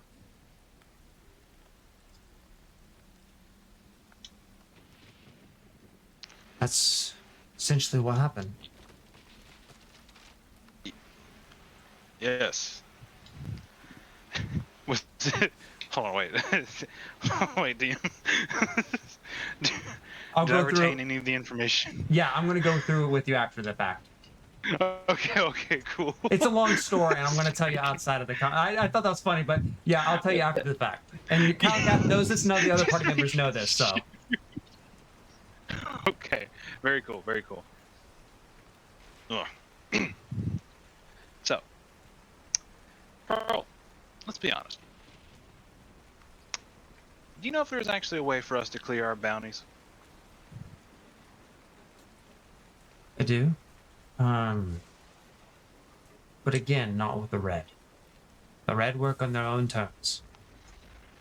A few years ago, the Red were adopted into the Crossroads in order to try to build up some kind of resistance against Torn. Just like the Bulwark, we didn't want to be under the Torn's rule. The Dragon. And the intent was for them to find a foothold with some trade agreements, and they would apply enough defense that we could make ourselves independent of Torn the Dragon. That is yet to happen. Rather, now it seems as though we're dealing with two dragons, taking from our resources as they will. But they're too deep for us to be able to turn away, as Crossroads has no proper army. You can get yourself cleared with the Crossroad, and we do have a lot of resources going for you. But more realistically, I don't think I can help you with the Red. But I can get you out of the city. That'll be fine. Before too long, the Red won't be here anymore anyways. How do you mean? We've already got some things in place to get rid of them. I've been working for a long time in this city, you know. But before I get into all of that, you truly do intend on giving Silver Vine to Vashon, right? Yes, as you were saying, if you get rid of the Red now, and Horn's not dealt with, we're dead. We recently angered Torn, and he's second guessing coming here. But say he decides to, we have to deal with Torn before we can deal with the Red. That's why we need the Vine. That's why we can't do anything. That's why we bend our knee. If we dealt with Torn, there would be no threat of obliteration. Or at least if we could defend ourselves. We don't even own proper ballista. The dwarves won't give us the schematics. How long have the Red been here? We're going on 2 years now. A year ago, Really? things did change. Have they been able to do anything with Torn other than corrupt our own people, kill innocents, and lie to this town? They've warded them off. I will say that. Torn hasn't showed himself on this plane, in this home, for some time. We still pay a tithe, but it used to be that we paid a tithe and Torn would still show himself. Threaten us. He's not shown himself, and that could be of laziness, but we think it's a genuine concern.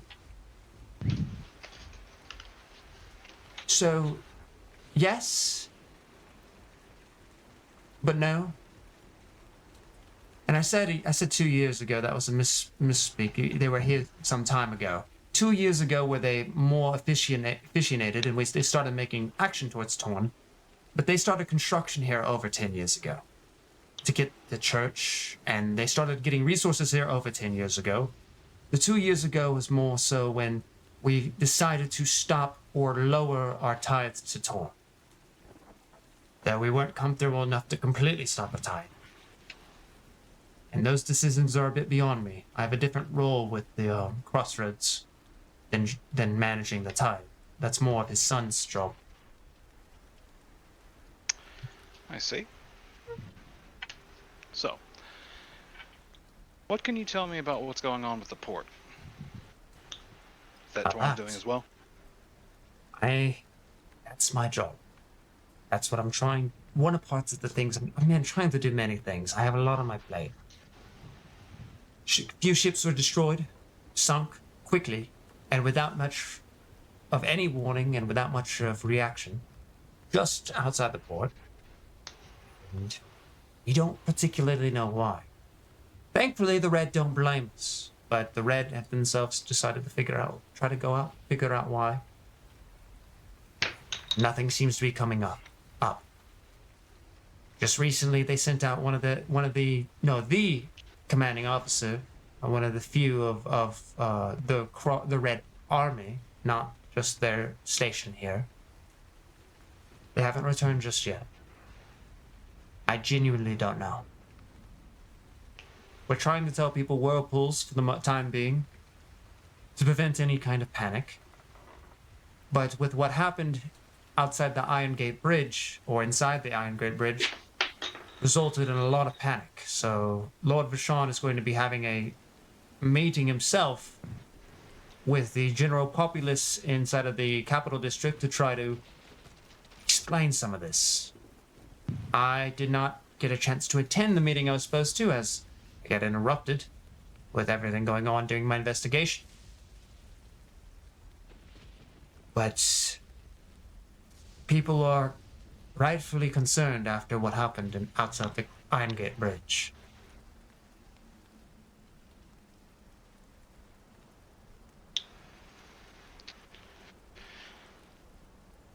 Oh.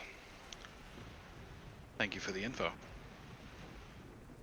I appreciate you being cooperative with me. Most people wouldn't want to interact after seeing what you saw. I've dealt with many things. Midas is, in her own right, concerning, as you are. But I find that people who are concerning and different are more reasonable than those who aren't. They're not outcasted. The ones who are outcasted have a reason to prove themselves and genuinely, or tend to not have any motive than their own. But those who are in the common populace, they have regularities that they abide to. It seems the odd folk are the most honest, is what I'm getting at. I think you've got a point there. Now, might I ask a small favor? Yes. I've gotten to know each other a little bit from this time. Granted, it's only been a short period, but Pearl, I feel like I can trust you, especially knowing that you had connections to Onyx. Familial That's how I ties feel and all about that. you. I would like to do this every once in a while. Maybe have you as a connection. We can share secrets. You won't be kept in the dark about my party. And maybe you can help me find out a little more about this town, the Red, or if you learn anything about that whole whirlpool situation. I'd like to be in on that as well. I think that can be arranged. I think that there's value in having friends in all kinds of places. That's my job. Tell me, That's why I know you're good at it. on the realm of secrets,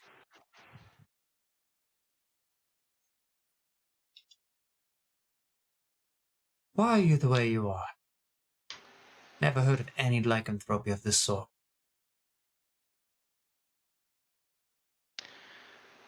Pearl, I'll be honest with you.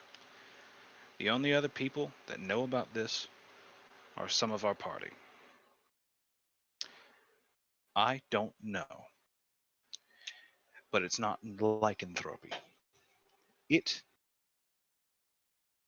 I don't know. The most I can tell you, not because I don't want to, because it's the limit of my knowledge, is that I have some sort of celestial ties. And these bandages keep me whole.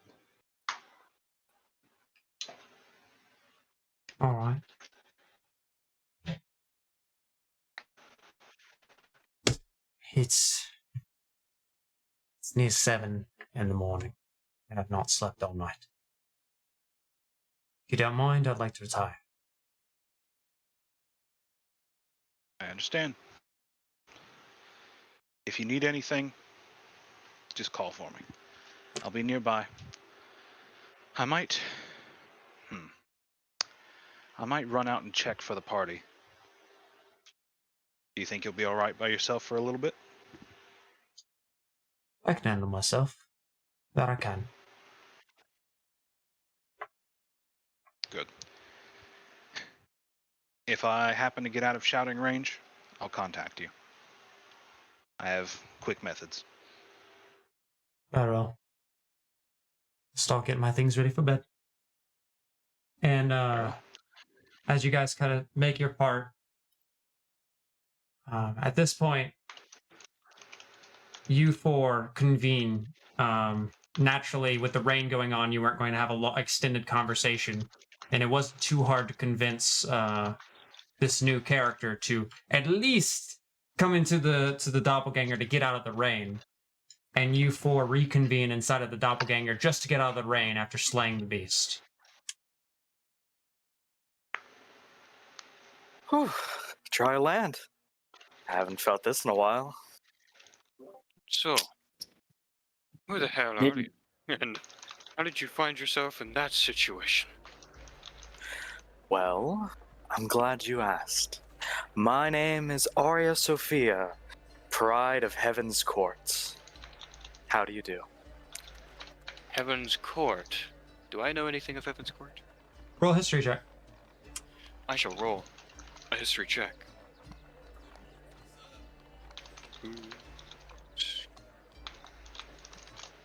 History. That is a modified 20. Oh, nice. As far as anything that comes with Heaven's Court, you can be assured that you've not heard of it before. You've only seen in a few very sparse. There might have been a note that comes to your mind that you read of a, and it was something very simple about like betting on a certain amount of wheat on Heaven's Court, and that was all you really got. What exactly is Heaven's Court? Oh, it's a great place. Paradise, honestly. I was the defender of a kingdom known as Heaven's Courts. A champion, really. I was its pride and joy.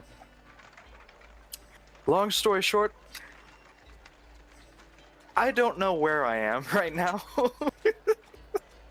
Oh, I see. And I'd like to get back there somehow, but my memory's a bit hazy on how I got here. When you say a champion of Heaven's Court, what exactly do you mean by that? Well, monsters come out from time to time, straight from the pits of hell, and I defend my kingdom. I'm sort of a hero. But hero is a small name for me. And what kingdom exactly are you defending? The Court of Heaven.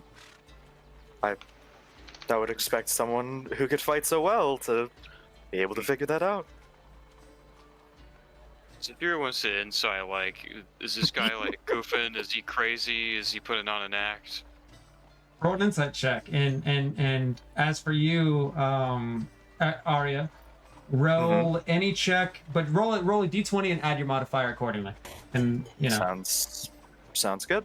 I got a 16 insight. 16. All right. I'm going to roll a completely and normal die on d20, like I know how to do.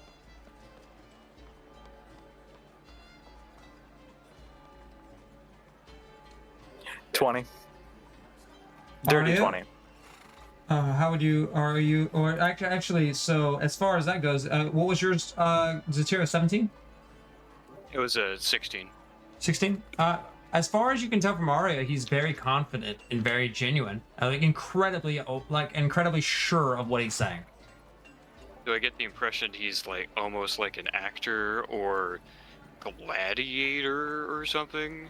I don't think there's anything that necessarily proposes to that. You look over his armor and he's wearing a surprisingly not like hefty, like his armor is based around like you can see an opening in his chest and you can see lots of colors and various types of like rose petals. There's a dark mantle over it. You can tell inside the mantle that there's this chain and like this heavy, like maybe a little bit of plates that are happening.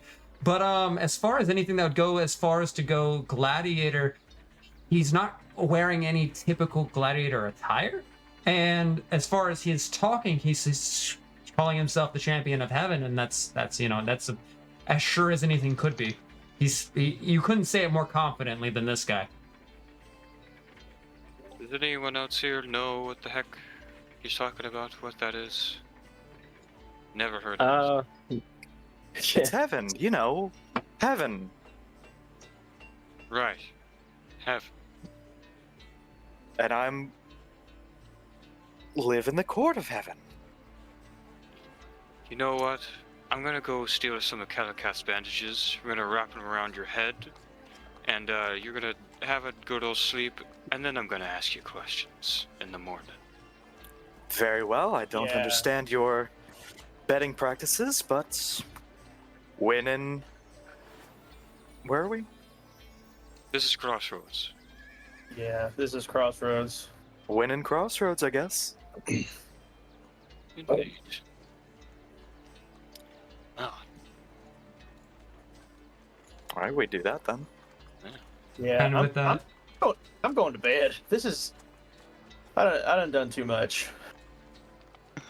and as you guys kind of retire to various rooms, you guys are kind of flopping onto beds, like face first, like exhausted, all parts of your body torn, ripped, like your legs themselves ache and everything. And you're like, "I'll see you in the morning." So I think Zatira said a moment ago. And as you guys make your bed, like some of those ones facing towards the east, "I'll see you in the morning." There is that echoes in your head as the sunlight begins to peer in on an 8 o'clock morning day.